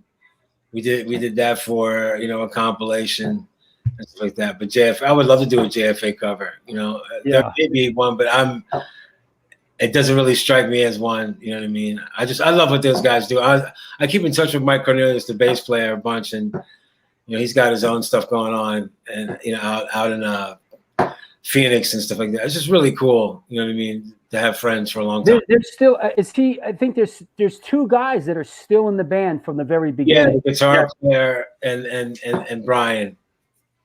Yeah, they recently, prior to the pandemic, they actually did do a show at Brooklyn Bazaar about a couple of years ago, if I'm not mistaken. I remember that. Yeah. Makes sense. Great show. All right, Sid. Let me. I know you got a show coming up today. Yes, indeed, you do. Here's your thing. Tell us about it on the way out. All right, guys. So if you haven't already checked out the show by now, you know, jump over to mixlr.com/SDK Sound System. I do a show, especially, you know, about half hour after they do the live stream here. Play about an hour worth of hardcore punk rock, some new stuff. I've been going on the internets, getting tons of new stuff lately. I'm dying to play. And bands out there, if you want to, you know, contribute a song or two, feel free to contact me through there, or check me out on my Instagram, SidTheKid_Sound System. And, you know, we'll go from there. You know, I try to plug more, you know, new material, because honestly, as much as I love the old stuff, and we all do, we got to throw some new blood in there every so often. And that's how it works. All right. Well done, Sid. Thank you. All right. Thanks, guys. Thank you, Drew. You're doing good work, Sid. I appreciate it. Hey, but even that little banner earlier, come on. We have to keep people guessing. That's what. Yeah. We'll talk to you soon, Sid. Thank you. Right. Cheers. Well, that's a good segue. That's a good segue for us to talk about the skate stuff a little bit. How did like, I mean, listen, saying to how did skateboarding come into your life? We were kids. We fucking skateboarded, right? I mean, like, how did, you know, as kids growing up in the 70s, we skateboarded. It's what you did. But, you know, just thinking about it, like, there was there was an explosion. I mean, there was sort of skateboards when we were very young, and then it turned a corner at a certain point. Do you remember that when it just it really? Tell us about that. Well, just as far as the winter months to anything of the arts back here is a dark one. Even if you have money or have opportunities, because it's not like you're living in a warmer climate, dealing with warmer vibrations. You're dealing with life changing, and anything that young people have had to do since like the early '60s on was just all these outdoor sports that required you to kind of like, they didn't tell us as kids, but it's like to be a professional skater or to be a professional whatever, you have to put a lot of time and effort into it. And that means if you're dealing with people that are doing that on another coast where they don't have to deal with the dark era of life, they're going to naturally progress more. And so who makes the move to get out of that? Some people like myself wanted to go travel and see what that was like to have that type of lifestyle. It just didn't give me all the season changes, which I needed emotionally. So I had to come back here and learn how to develop a scene musically and skate-wise with friends, but still be able to integrate it with, people going to the West Coast and people asking me, hey, should I make the travel out to the West Coast to do that? I was able to kind of bridge the gap through what you're talking about, like learning how to kind of keep your roots east, but learning how to travel and deal with it, because there's ways that certain people that may love the fall and may love the spring and the summer, but don't really relate to those darker months. It's like it's best to have a professional where it can get you to those brighter months during those times, because certain times in the years they can get pretty heavy. You know what I mean? For me, if you don't have your projects lined up and motivated properly. I mean, it's safe to say that you were a pro skater for about 10 years, correct? Pro for about 10, and just after that, once we're just doing demos and different things that were just less of a demand on us going to competitions, because skateboarding, the lifestyle was changing, and I had to go through different things. Yeah. Was there, and maybe you could just a little bit of a shout out spot here. Who was a part in that early, 82, 83, 84, in that early skateboard scene that you were a part of here in the Northeast? Who was a part of that clique? My original crew, when I came up with in Delaware, was a guy by the name of Tony Santoro. He helped me out with a bunch of street skating things out of Ollie, just way, way early. And then we ended up skating a park called Easy Rider, and skated there with Peanut Brown and a bunch of other guys around, this dude Mark Minuti. Once I got to Philly, before I even got to Philly, when I went to Cherry Hill, I met Tom Groholski and Zeke and a bunch of other dudes. For some reason, Tom, he lived in North Brunswick. I was always in Delaware at the time. We became pretty tight. And once Cherry Hill closed, Tom and I, more or less from age 16 on, remained kind of like our own little kind of skate crew. You know what I mean? Because we were from a big group of people, and there was a bunch of other names around. There's people that were influenced by the person that I hung with the most. That was my immediate crew person, was Tom Groholski. You know what I mean? And Jim Murphy was around, and other Larry Kelly, Victor Perez. Yeah, Victor Perez was a Cherry Hill local. Yeah, that was, I don't know if he ever turned pro, but he could have. He was like kind of our Dwayne Peters. I see. East Coast. He was a master of disaster as far as like skated, super aggressive, did great tricks, had a great style. He skated for Kryptonics. He was one of our mentors, along with Jamie Godfrey, Mike Jeselowski, Popo from New York, Puppet, Andy Kessler, all those guys. Well, Andy Kessler, I remember. Yeah. Andy Kessler is from the neighborhood I live in now, Upper West Side of New York City. And Andy Kessler, I grew up in Manhattan. I was, I went to school in Manhattan. I was a city kid. Andy Kessler was a feared dude growing up. Yeah. He really was. And in those days, but he was part of this West Side thing. But Andy Kessler sadly passed away very young, and but he really turned his life around and became a great guy. Yeah. And, but when we were kids, he was like a feared dude. Like you would dread if like you ran into him and his crew, they would fucking take your skateboard and take your sneakers and you'd be fucked. You know, like, so like as a young kid, you know, you would exist in Manhattan in a constant fear of running into Andy Kessler and his guy, you know? But you know, there's a skate park here in Riverside Park, the Andy Kessler skate park. Yeah, I skated the old version of it. I know that they changed some stuff and they're still trying to do some things, and I haven't been there since. I don't know. Like they had it sort of shut down. There was like concrete things there. I don't know if somebody got hurt and they shut it down, and for like a couple of years it was shut. But I know there was always talk of refurbishing it and getting it back out there. Yeah, it's a great location for a skate park. Yeah. Yeah.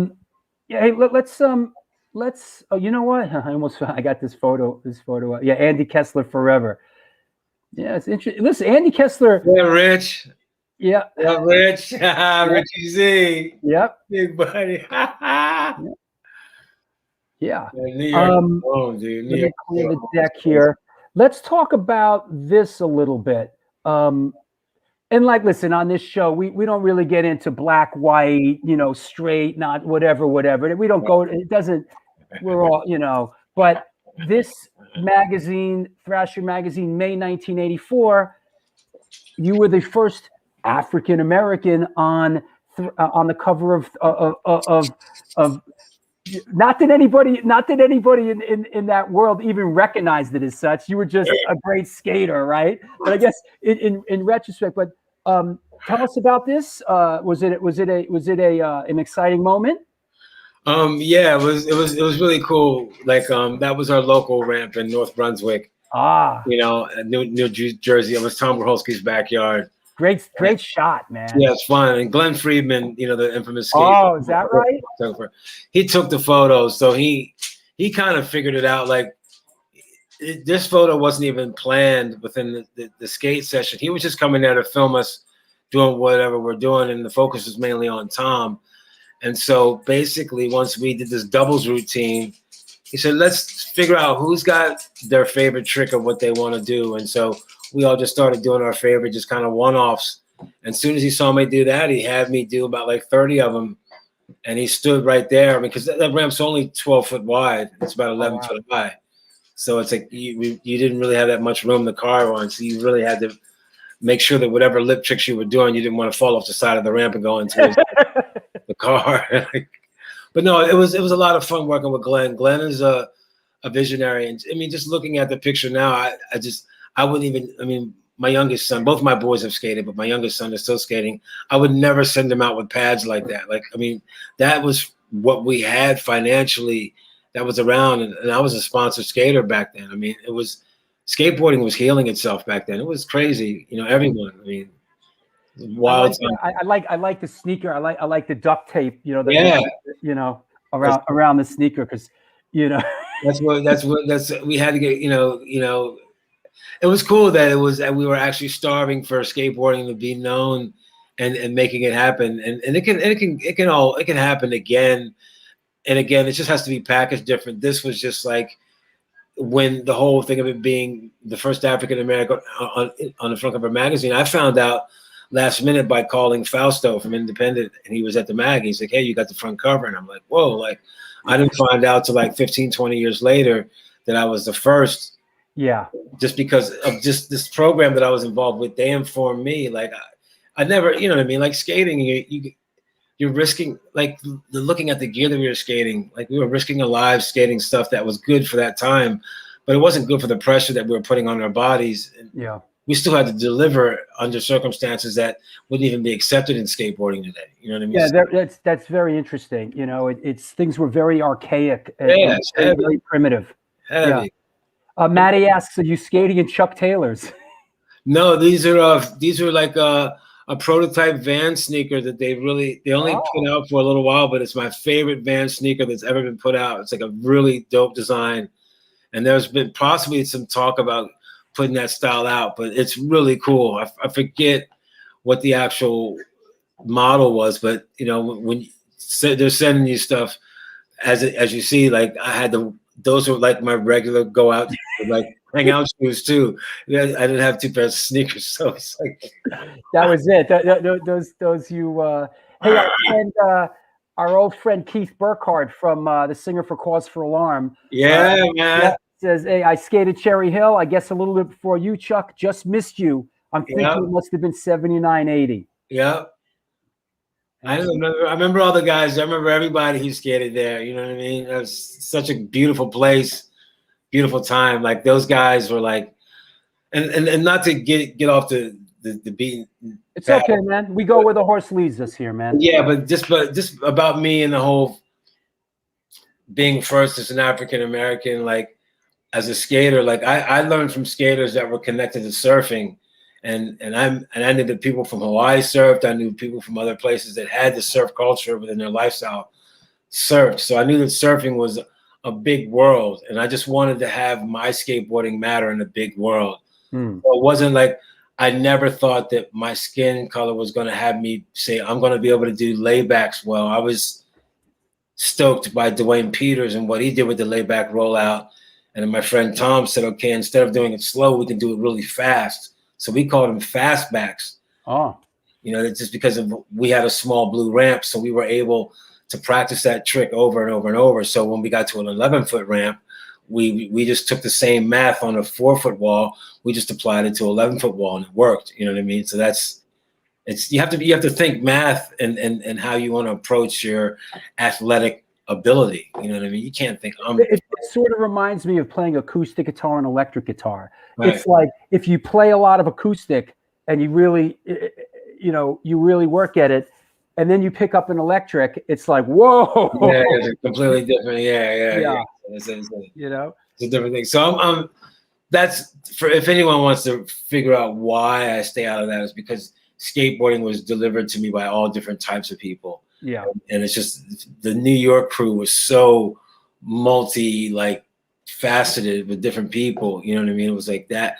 Those guys kept me more into the art side of it because they were pushing it with Rodney coming up with shut skates early. Like that was in the Brooklyn Banks, like that. You had to be an artist to skate certain spots in New York. You just couldn't just be a regular skater. You got to adapt to what was going on. And then it worked, you know. Absolutely. I want to shout out Glenn Friedman and tie in the Bad Brains here. Here's a Glenn Friedman photo from that I have in the archive. This is a Glenn Friedman photo, of course, backstage at that infamous room in CBGB's where you would sit behind the stage. You'd sit rotting, waiting to play. Yeah. But I love that photo. To me, this is the way I like to remember the Bad Brains. This is like 80, 81, 82, when they were just magical, man. Yeah. It was magic. They were the force. Yeah.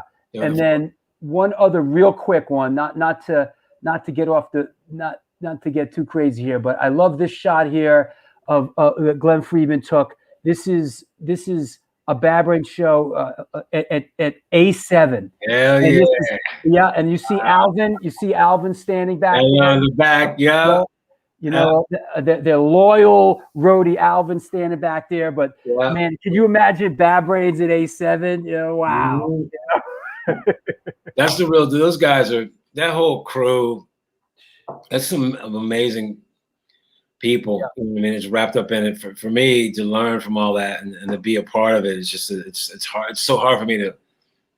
I mean, I just got a lucky spot. I mean, I've dealt with racism and isms and schisms and whatever and ins and outs of life, but for some reason, dealing with the whole punk rock thing of like knowing that the Bad Brains played A7 and played CBs and built it up in New York and really came through and gave us this whole road to travel. And then Friedman was there to snap those pictures and get those moments. It's like that picture of you putting them up. I remember how feared most bands were to even step on the stage of the Bad Brains at that time. That was like, it could be the end of your career that night. Like, yeah, it was heavy, man. They and we went, and I've said this before, we went and saw them as much as we could. Yeah. There was a couple of bands from that era that Bad Brains, Minor Threat, any chance we got, and Black Flag too. I loved early Black Flag. Right. And like any chance we got. Like we would go, if they were doing the East Coast, we would like drive to New York to see him in Boston the next night. You know, I saw the Bad Brains probably, you know, 20 times in 1981, you know? Yeah, really? It's a lot. Well, in those years there, you know, like as much as we could. I want to shout out our friend Nancy Burrill. Speaking of Boston, she says, "Thanks for hooking my school up with musical equipment, Chuck." Yeah, I remember that. I don't know if you remember you did that, but you did, and we are thankful. Oh, no problem. That was a good time. It was a good time. I'm glad it worked out. Yeah, good stuff. What I wanted to talk about before we do, we're going to get into questions, but a couple things I want to talk about is you really did a lot of session work as a session player, and you linked in with Joe the Butcher Nicolo. Could you tell us about who he is and your affiliation with him? Joe the Butcher is a producer that kind of basically started out of a rock and roll family of engineers. His brother Phil Nicolo did a bunch of good records and back in the day rock records. And since hip hop was starting to happen in Philly, him and Chris Schwartz were friends. Chris Schwartz at that time, before he got involved with Rough House Records, used to manage Schoolie D. So Schoolie D was the one hip hop artist that I remember out of Philadelphia that wasn't afraid to kind of integrate the punk rock lifestyle and the hip hop lifestyle together, because Chris Schwartz knew guys in both scenes. He knew the hip hop scene, right? And he knew the hardcore, like, you know, what was about to become the hardcore scene, which was in Philly, the early punk rock scene. You know, so basically from that point on, Chris and I have been friends for years. And then I decided to get in session work around 89.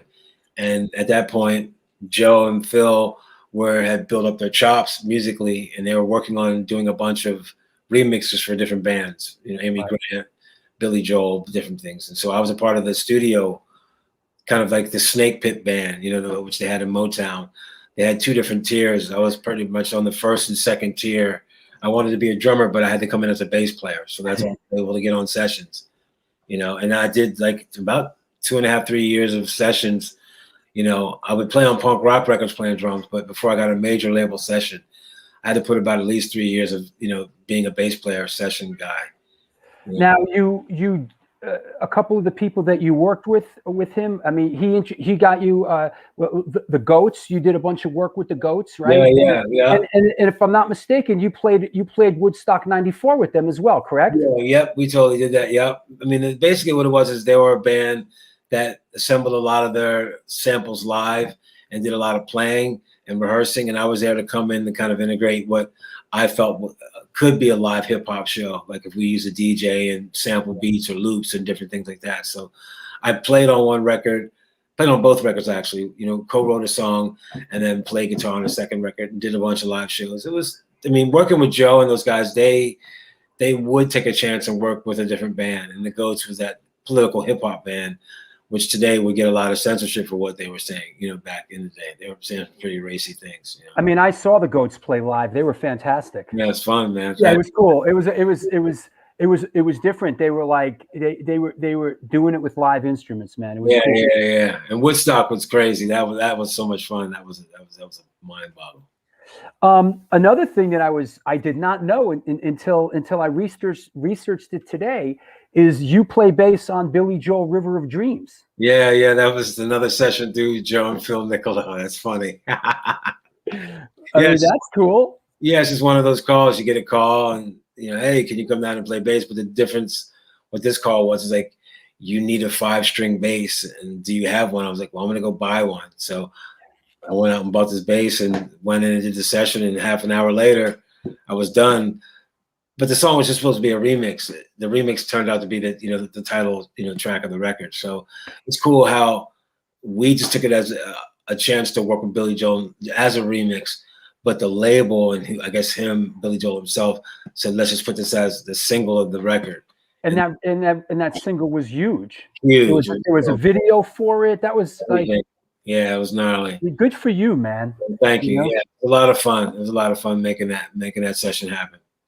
Yeah, that's and being a multi instrumentalist, I guess I mean, in these sessions, you would get the call. You could play bass, guitar, or drums, right? Yeah. Back then it was mainly bass and some guitar, and the drums started happening a little bit later, outside. But for those sessions, because it was a label, and I paid respects to the people that were around me, because I wasn't just learning how to make records. I was learning how to create records. You know what I mean? And that's a different situation, because learning how to just kind of like record records is, you just play the parts, but learning how to create them is like, how do you even write something before you even start tracking to it? You're like, how do you do a vibe? And that's what all those early sessions as a bass player, being able to understand the drummer, I was able to still play as a drummer on the bass, and it just made it easier for me to put things together way on the spot, Yeah, that makes sense. And listen, there's dudes, as we know, there's dudes that have primarily had incredible careers as session guys and have no desire to be in a band or to tour in a band or to deal with any of that shit. Right. And then you have other people that live to play in bands and live to tour and don't even play on their own records. Yeah. It's I don't want to mention any names, but some guys are like, hey, whatever. I'm in the band. I don't need to play bass. You guys are in. You do it, and Yeah, that's the beauty about music. I've seen it done and packaged so many ways, and it just works so many different ways. You know what I mean? I'm just happy that the sect of people that I came from within hardcore and punk rock, New York, Philly, DC, West Coast, I'm just happy that everybody was into it for the art, because it was so raw. You know what I mean? Everything was being developed at that time. You know what I mean? At that point, it wasn't just like, this is the road that you take. This is what we're doing. Like, this is what the West Coast is doing. This is the gear that they're using. You know what I mean? Oh, stepped up and got this guitar. It was cool to start hearing those conversations within the hardcore and all that stuff like that. You know what I mean? It's a fun time. Absolutely. Couple things I want to touch on before we take a break, and then we'll do some questions from around the world. But when we had this great run of A7 shows, and we had a great new community happening, and the next show, you and I were in touch, and we were almost, we were going to do it, and then we ended up pulling the plug on it. You guys were set to headline McRad, the next A7 show that is incredibly, not far off from being a year away. That's crazy, man. Yeah, I was bummed that show didn't happen. I was really excited because my son Kieran was going to be playing that show, and I wanted to, be playing in him in New York when he's 18. It reminded me when I was like 18, 19 playing in New York. So it's like a trip. You know what I mean? I'm glad the thought of it's still there. You know what I mean? Yeah, and listen, this too shall pass. And we're in touch, and you guys will be coming up and playing. It'll definitely happen. It's a great flyer. That's one of those flyers that just puts that time into perspective. Like one of those shows, like back in the day, where it gets canceled and it breaks your heart, and now you can look at it like, wow, circumstances in life do happen regardless of how much you prepare. You know what I mean? Yeah, no, absolutely. And but it's been quite a ride. These past couple months, and some doors close and others open. That's pretty much the case. Let's before one thing. Let's take a break. Before that, I want to ask. I was just tripping on somebody's response. I can see the responses on my screen. Yeah, a lot of people were, man. And we got to shout out Larry Kelly up in Boston, who's a big skate guy and a big supporter of the A7 shows, and a big supporter of me and Antidote, all the Antidote stuff we do. But in 2016, Scream played a show right at the Black Cat, and you played guitar with Scream. Was it a second guitar situation? Tell us about playing with Scream. That must have been cool. Yeah, like Scream is one of my early kind of influences for McRad and how they were writing, and it's just one of those Discord records, Still Screaming. It's just one of those that stuck with me. And so Pete and those guys asked me, Franz also, hey, do you want to play second guitar on some shows? We did about 4 or 5 shows, and once again, you're playing songs that you grew up on, and was a fun time learning those songs. And Franz is such a great guitar player, and Skeeter. I mean, those guys are like, you know, once again, like real big kind of brothers, you know, because they, you know, we're kids, and you know, going down to DC playing and seeing all these crazy people, you know, these teenagers that already had it all figured out.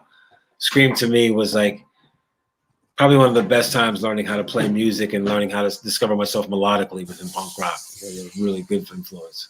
Did you just play that one show with them at the Black Hat?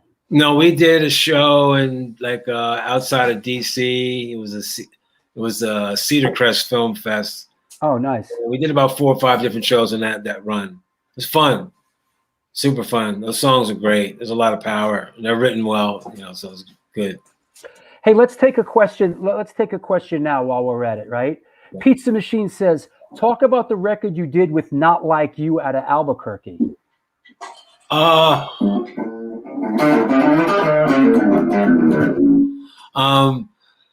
to think. The McRad record, I think he's talking about the Absence of Sanity record. There's a dual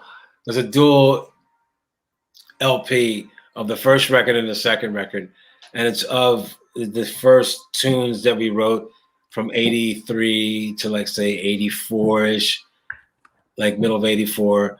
And then Absence of Sanity basically spans from when I revamped the band in 85, and then we finally released all that stuff in 86. And then there's like 1 or 2 there's a song on there with HR that I just put on there. And my whole thing with that record is it's all those songs that I liked, but I had a chance to remaster that record myself and sit in the studio and give it a little bit more low end and a little bit more oomph. And so to me, to make that translate on vinyl, because it just wasn't going to CD, like you can over EQ something for vinyl and it won't work. The needle will actually skip. So I was happy that my actual ears of what I felt like when I was a punk rock kid was able to relate and remastering it so it could sound, so I can get all the tones that I didn't hear as a kid. You know, I for some reason I wanted to remaster that record, both those records, and put it out and have it sound a little bit more punchier. You know what I mean? So the record's just like a big canvas to me, you know, of just learning. Absolutely makes sense. Hey, let me take my last break here. Shout out a couple sponsors, and we'll come back and we'll take some questions from around the world, okay? Yeah. What's happening, boys and girls? You know what this is, and you know why we are here. It is the New York Hardcore Chronicles Live, and we are sponsored by New York Hardcore Comics, The Organic Grill, Chain Reaction Records and Skateboards out of Lakewood, Colorado, Your Core Hardcore fan page, and the Texas Silver Rush. The Texas Silver Rush is a jewelry design firm and boutique store located in the birthplace of the Texas country music scene in Fredericksburg, Texas. They specialize in working with musicians in all music genres to design and create unique one-off pieces, as well as to style them for stage, album covers, promo photos, and social media exposure.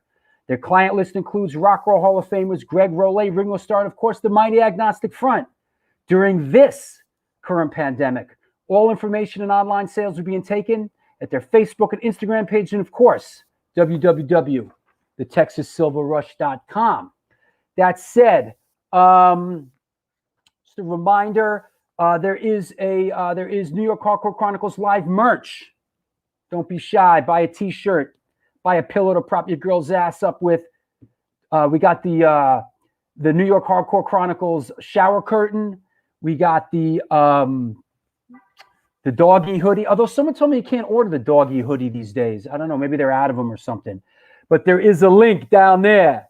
There's also the Do Good Things, the Good Things Will Come to You line. Please support the show. If you weren't here early on, please support the show. There's the Patreon link. Don't be a Hatreon. Join Patreon. It's your. You think I want to get on here and hawk this shit? I don't. But it's your support that makes the show happen. That's the reality of it. Think I want to get up here shucking and jiving? I don't. But this is what the hand calls for right now. And I really appreciate everybody that has supported the show, and all my patrons. Couldn't do it without you, honestly. And you know what? The show's getting pretty good. And you're a big part of it. My friend. My hardcore friend. My hardcore friends. There you go. No, I don't think I'm going to be playing the guitar right now. What else? Dejan, you just texted me. Why aren't you in the chat room, Dejan? I sent in a collaboration question for Chuck. Thanks. Repost your question, Dejan. I love when people text me during the show, right? Like, hey, I'm doing a show. Don't worry, I can take all your texts. Any questions, just text me during the show. Also, as if you didn't know, that there is speaking of the communication device, follow me on Instagram, Stone Films NYC. So the Astoria guys, it's always the Astoria guys that text me during the show. That said, I think we're good, man. I think, here we go. Welcome back, Dejan. Here we go. All right. Let me get rid of this other stuff. I'm sure people are flocking to Patreon right now. Let me get rid of that. Let me get rid of this and that. Here we go. Let's bring back our guest. All right, Chuck, here we go. From Mikey Dejan in Astoria, Queens. I'm a huge fan of Santi Gold. Am I pronouncing that right? Santi Gold. Yes, and love Chuck's drum work on her debut album. How did that collaboration come about? Santi and I had a band together called Stiffed, which there's videos up on YouTube. And basically, once Stiffed kind of like run its course, then she decided she wanted to like go more in her own vein of singer-songwriter, more production style of writing songs versus having a band. And she kept me involved as far as the production team as being, on the record and playing drums. It was fun. I mean, Santi's a great artist, and I knew from our first band that she was going to go, far. It was just cool to be a part of something that was so raw and based out of punk rock. Because we're both big fans of the Bad Brains, and I played her.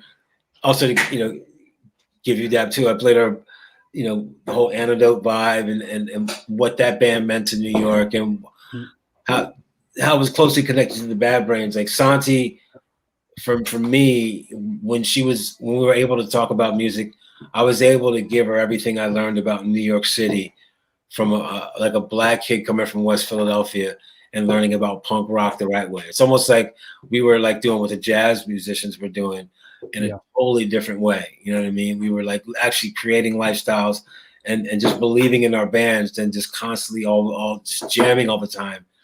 We were creating this lifestyle, and it helps the music out when you go back and look back at those bands that have done it. It's community and culture, right? Yeah. And yeah. Here's one from Chitmang. Chuck, can you talk about your endorsement with PRS, Paul Reed Smith Guitars, and also your studio relationship with producer Jeff Stress Davis? Okay. My Jeff is like my longtime big brother for life. I mean, we've worked on a record together. We had a band called Suburban Hoods. This Boy's Life is what the title of it. So we've been working since that time, which was like 94, 95. Wow. So we've still been, doing a lot of production for different people. And basically my situation with PRS is from having different studios and experiencing different studios and recording in different studios, PRS guitars have been the only thing that's really given me my unique sound. Because a lot of times we're going direct and we don't have a chance to record through records through amps and record sounding type of amps. You're trying to emulate and do things that are making things that are going to happen quick, So my PRS thing was me writing them and building a simple relationship with them, and then being able to try out gear and then utilizing it in sessions. Or they gave me the option of like donating a guitar for every show I did the 30th year anniversary of McRad. You know what I mean? So PRS has been highly instrumental in helping me get to my tones and getting to my events with the right cause. That's awesome, and yeah, they're a great company. They've been around. Yeah. Here's a question from our resident historian Chucky Brown, the singer for Crazy Eddie. He says, in February 2013, Nike released a new shoe, the Nike SB McRad. The high cut sneaker was designed by Chuck in honor of his band McRad. Can you speak on that? Yeah, 2013 McRad Nike SB Dunk. Took a year of designing with a good friend of mine, Jurgen, is over in Berlin, and also another guy, Kevin, who worked at Nike. And we were focusing on the fact that I was the first African-American on the front cover of a magazine, and kind of what it meant to Nike at that point, because I was finding out that if any company wants to get behind a sort of anthem, that everybody involved has to believe in it. There's just different levels of the belief. So the people that were talking to me were letting me know that this is going to be a year-long experimentation of working with you on a sneaker. And they've also told me through that year kind of like process that some people have just lost their sneaker deals because of not keeping up with the dynamic of how to keep the anthem of the shoe up in its underground moments of being created. So, I mean, it was a year-long process, and once it came out, I felt like everything that I had done in skateboarding had been accomplished as far as working with Nike and looking up to Michael Jordan because he was a great athlete, and figuring out those early Jordans were really good for skateboarding, really supportive for skateboarding. And that's what it was. It was just reflecting back on certain choices we had out of heroes that we had. Michael Jordan had nothing to do with skating. It was just his level of expertise that was hitting us in skating. You know what I mean? The Jordan craze in skating. That's what it was. Got it. Pepe Bayonne 1. Ask Chuck about playing with Pearl Jam. Is that right? I don't know about this, man. Tell us about it. Yeah. I don't know about this, bro. I was on tour playing bass for Urge Overkill for the Saturation LP that was produced by Joe and Phil Nicolau. And during that tour, we went out with a couple different bands. The last tour on the kind of the three sections of the tours, we were opening up for Pearl Jam. And they decided, hey, when we get to Vegas or something like that, let's just do a Green River tribute. And Chuck, if you want to play drums, Dave Abraziz was like, he'll slide over. You know what I mean? You'll learn the song during sound check, and then because guys from Mudhoney were there too, so everyone got up on stage and played, and they ended up recording it and releasing it on a 45 that went out to their fans. So it was cool because those guys are all skaters. I mean, people trip on them. And I do too. I mean, I see what people give it, even down to Eddie. I mean, our first times hanging out with Eddie, like I was skating with him, like in most of the stadiums that we're playing. Those dudes are just skaters and snowboarders. You know what I mean? Yeah. What they did hit, and what they did tell me is just they all learned all their jobs in that band. Like the lighting guy had to learn how to be the lighting guy.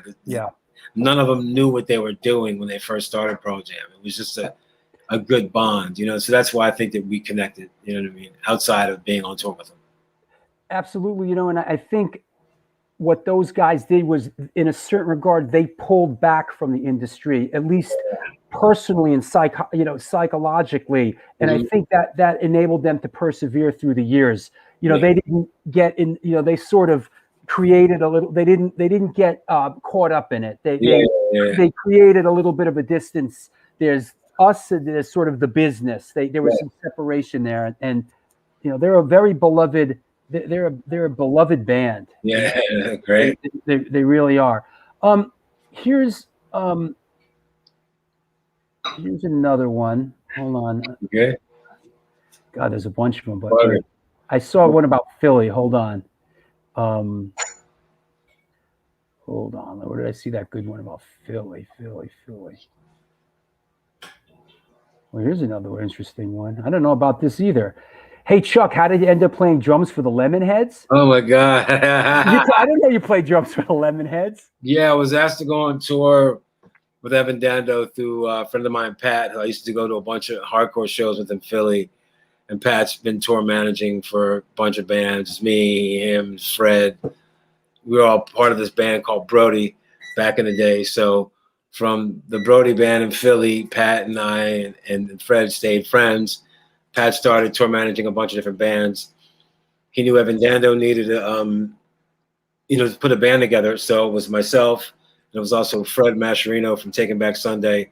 He was on bass. So our first tour was 9 weeks straight, in the States, and then the second tour was 5 weeks in Europe, and I'd never done 9 weeks straight in the States. I mean, I could not believe how much I felt like a basket case coming home from that tour. I mean, I learned a lot from Evan because How many weeks in the States? 9 weeks. 9 weeks straight in the States? Straight, in a van. Oh, man. We were doing the roadies, everything. I mean, we had it so figured out. Like, it was great and I learned a lot from Evan because Evan at that point, has had like his problems with substance abuse and different things. But what I did learn about Evan is just that for some reason that dude's a Viking. I don't know what it is about that whole mass thing, but whatever stories they are about Vikings existing up in that northern region and giving certain people certain powers. I mean, I've seen that guy sing for 9 weeks straight and really beat his body up and still make it through. And I still was able to learn from him as he was battling substance abuse, on that tour. Like to me, some of his acoustic sets, because he would do an acoustic set every night. When you see someone 9 weeks straight, you think you get bored of him. And he got better towards the end of the tour for some reason. And not that I'm saying that it's me or my involvement with music, but I feel that even if you have a substance problem on tour or in life, if you have people around you that really love your music and love what you do, you're gonna be able to battle both demons to get it out there. And that's what I saw in that 9 weeks with Evan, because he's got some really tricky songs that are all about writing music and stretching your inner self. You just can't write what he does on a whim. You know what I mean? You have to either know how to collab with people or know how to break all that stuff down. And that's what I learned from Evan. I mean, it was great to be on tour with him and say, oh yeah, I played drums for the Lemonheads, and it's a shame about Ray tour and all that. But it was more about the experience, the full experience with Evan on both those tours, that I learned that, like, he's probably still one of my favorite singer-songwriter guys who can get up on stage and deliver a song person. He's a very beloved artist. I mean, people that love him really, really love him, He's dope. I mean, he's got it. I mean, he comes from the whole Tang Records. Gangrene were the first bands that were blowing Tang Records up. So he knows about the whole, he knows Phelps, he knows all that. I mean, he's a part of the fabric. It's just amazing that, once again, another skater from that energetic part of, like, mass just comes out with something that the world loves, and he was able to share it with everyone. That's what I liked about his whole thing too. He was able to share his misery and his pain and his joy with people that ended up really. I still love what he does. You know what I mean? We don't talk that much, but Evan is amazing. Chucky's chiming in again. You were part of the A Team, Andy Kravitz's crew of session players. Is that right? Yeah. Tell us about that. The A Team was basically the group of musicians. If you go on the Billy Joel River of Dreams album and you go through those credits, that's pretty much everybody that would be around in town, and then people that were kind of like that would travel in town, because once everyone heard that we were doing the Billy Joel remix, this dude Randy Cantor flew in, a bunch of other guys flew in that were just great people in the mix. But the A Team was kind of the guys who we got first pick of everything, and not that there was a team under us, it's just that we were the people that kind of considered. A lot of other people get credit for doing the remix world, but the early Rough House record remixes of all these major pop artists we were doing, completely groundbreaking. It's just they didn't have a Jermaine Dupri or like a figurehead mogul that had a personality to run the label, like a Diddy, you know what I mean? Or something like that, or Master P.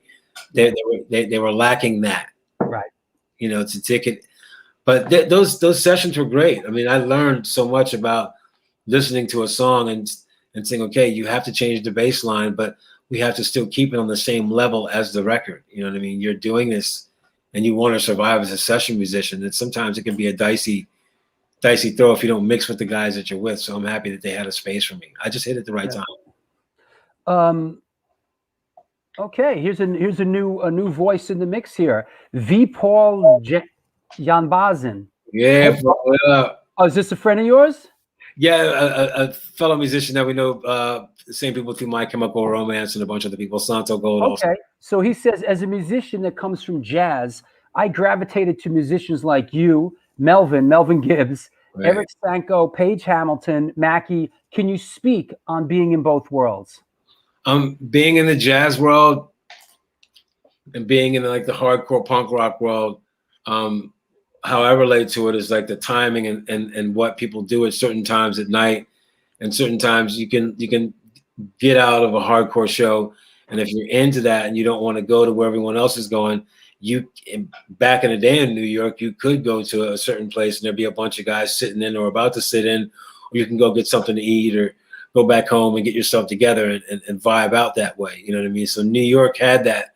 Philly had it a bit, but to me, New York had it to where, like, if you could stay up and deal with being up to 4 and 6 in the morning in New York, you could go out and be a part of these jam sessions and then be able to wake up and then play matinees at CB's. You know, like certain guys weren't doing the entire hang. And New York is so classic, more than any other city.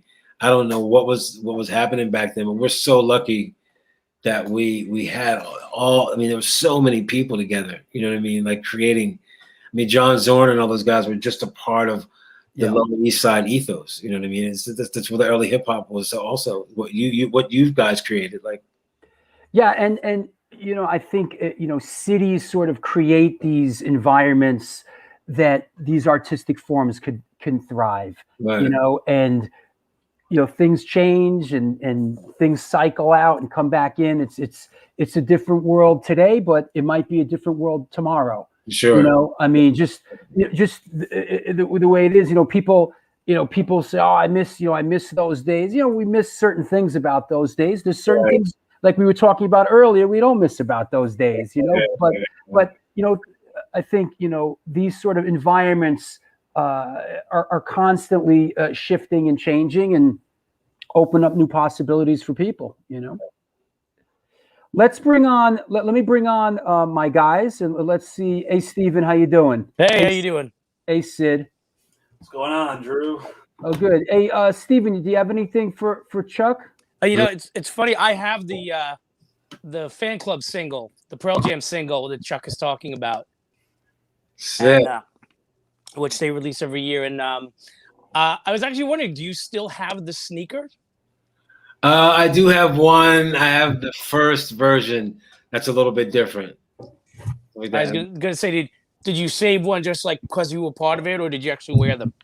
I saved it because it was like the first one. I wanted it to be gray, and it ended up being white. So I'm glad that I was able to get kind of like my first version of it. You know, I let the other ones that I had go. You know, I had a bunch. You know, I just wasn't realizing that the market was going to be so asking me for it now. So, you know what I mean? That's awesome. Let the excitement happened. It was a good time, and I mean, they're a great company to work for. You know. And did you ever interact at all or play at all with Chris Haskett from the Rollins Band?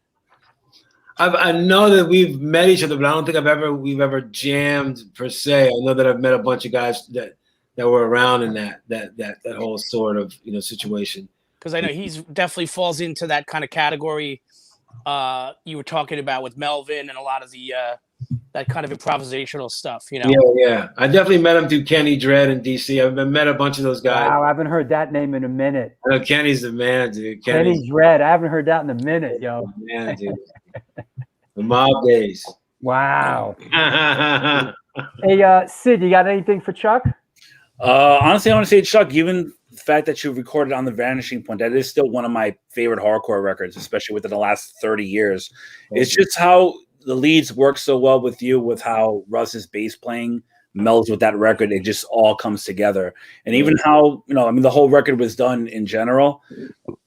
Some people didn't take to the record, I guess, when it first came out, unless you were a diehard Underdog fan. But for new people who were into it, they were kind of like, this isn't the 7-inch. What the fuck is this? I know, yeah. And I was one of those people at first. I had to listen to it 3 or 4 times to really get the whole like musicianship of the record itself. Right. And like I said, it's still I play that record every so often from front to back. There's no bad song on that record. It's a banger.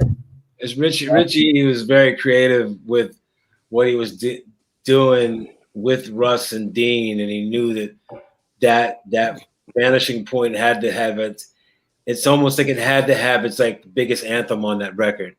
And I never thought of doing that with my bands or songs I'm writing. I'm like, no, this record has to have It has to be that Underdog record that makes people think about what we're doing as a band. You know what I mean? And that's because what he wanted to do after that, Into Another, and all that other stuff Richie created after that was such a departure. And I like that he kept Underdog to New York and New Jersey, and everyone else who embraced the band too. You know, how we all met each other as musicians. You know what I mean? Yeah, I mean, just simply even the solo, once again, on a Vanishing Point, it's almost entrancing how you, with the bends on how you're playing on that song. Yeah. It resonates. You know? Thank you. That was a fun time with those guys. And the guy who engineered that record, he had some accident where was a paraplegic for life after that, but he ran that whole session by himself, man. It was crazy, you know what I mean? Because I met some of the most eclectic people doing hardcore and punk rock records, because these were like the people that, I don't want to say they were the misfits of what society wanted, but they were like the people that were on the outer skirts that were helping all the artists get together. Some of the people that had the most misfortune ended up having the most creative places for punk rock and hardcore kids to really make these records and make a sound that is remembered. You know what I mean? I'm glad that I'm a part of that more than anything, of like, oh, I played on that record. I was able to see these people help us create this platform. You know what I mean? It's great. Absolutely. Gotcha. Thanks, Sid. Well, thank you. And thank you, Stephen.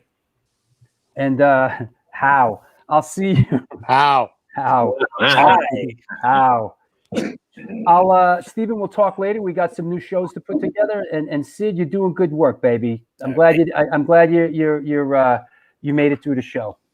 Yeah, after my radio show, I'm definitely gonna be going to sleep. That's a given. You can go to sleep now. Sweetheart. I'll talk to you guys later. All right. See you, Stephen. Well, there you go, huh? Yeah. Hey, here's as we're heading out the door here. This is from Gary Tsitsi Fly. He says, Chuck, are you a religious, spiritual person?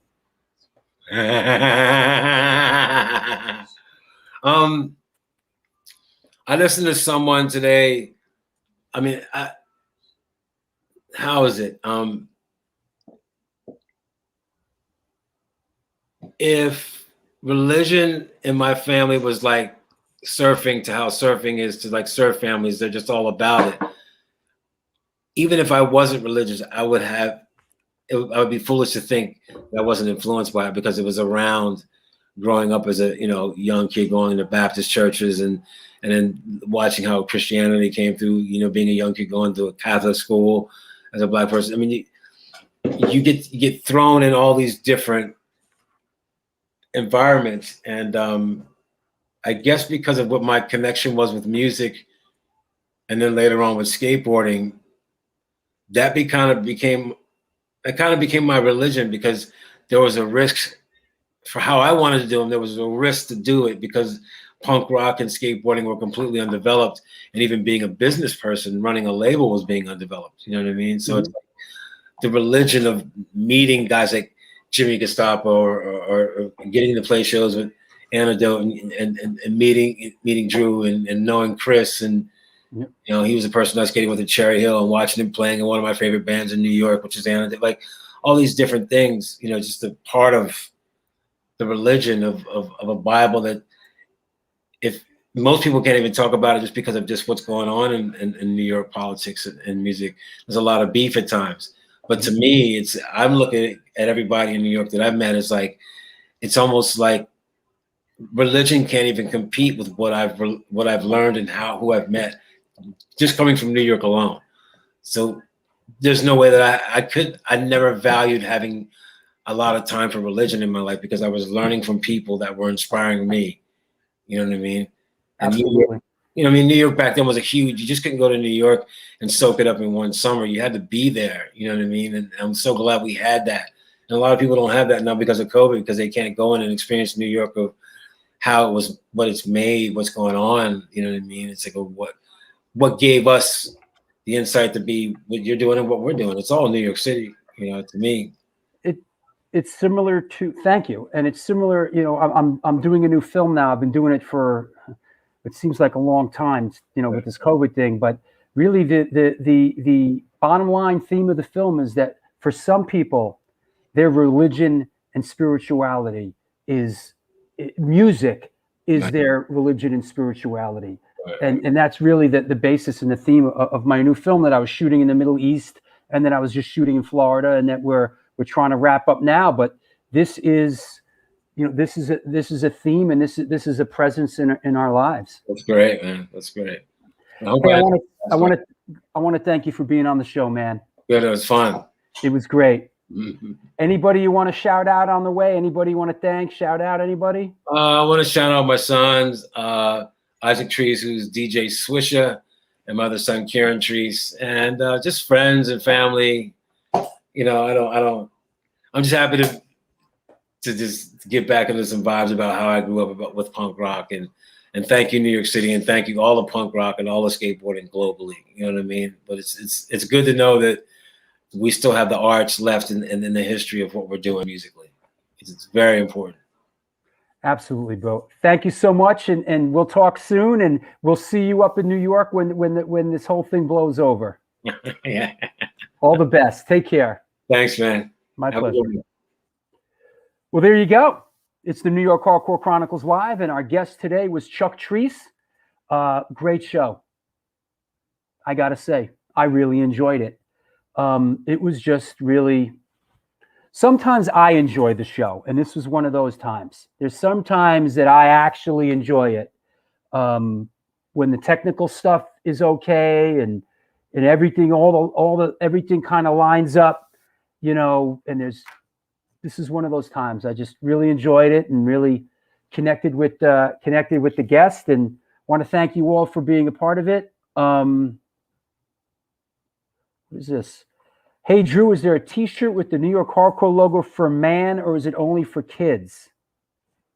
Huh? Are you talking about my stuff? There should be sizes for everybody. Thanks, Al. And thank you for sending me the SSD control gear. It was a great show. I really enjoyed it. And thank you for tuning in. I really appreciate that, my old friend. Everybody out there. Scourge, I enjoyed it too. Well, good, Scourge. If you enjoyed it, then Larry Kelly, I love you, bro. Looking forward to seeing you again soon. Paulie Pork Chops, Neurotic Mind, great show. What are we doing next? Next up on Wednesday is just a reminder, is the rescheduled Sean Taggart show. And this should be another really great one. We're doing great shows now. It's what we do. And people enjoy it. And I'm really, really grateful. Astoria Lou, representing Astoria, Queens. Thank you, man. Means a lot coming from you, man. I just want love amongst my peers. Thank you. Bad Luck Brett. Chuck's a legend. Great show. Thanks, Drew. For sure, Brett. It was great. Rat Bones. We're gonna see you on Wednesday, Rat Bones. Alan, thank you. On my stuff. Yeah, there should be I don't know. There should be adult sizes, right? Are you asking about kids or adults? I think there's all kinds of sizes. Just look. Great show since episode 1. Well, let's not get carried away, but thank you. Some have been more challenging than others. Some I certainly enjoy more than others, and some are just magic. Thank you, Gina. Thanks a lot. I appreciate it. Good shit. Rocking the beard. We'll see. I don't know. So that said, you know what? Let's end on this. Happy Jack. Music unites. Absolutely. It's why we're here. I've said it many times. It's the tie that binds us together. This is the community that we have. It is our religion, and it is our spirituality. Thank you all. Have a good weekend, a good Sunday night. If you're here on the East Coast, hope we make it through the snowstorm. Until then, my friends, my loved ones, do good things, and good things will come to you.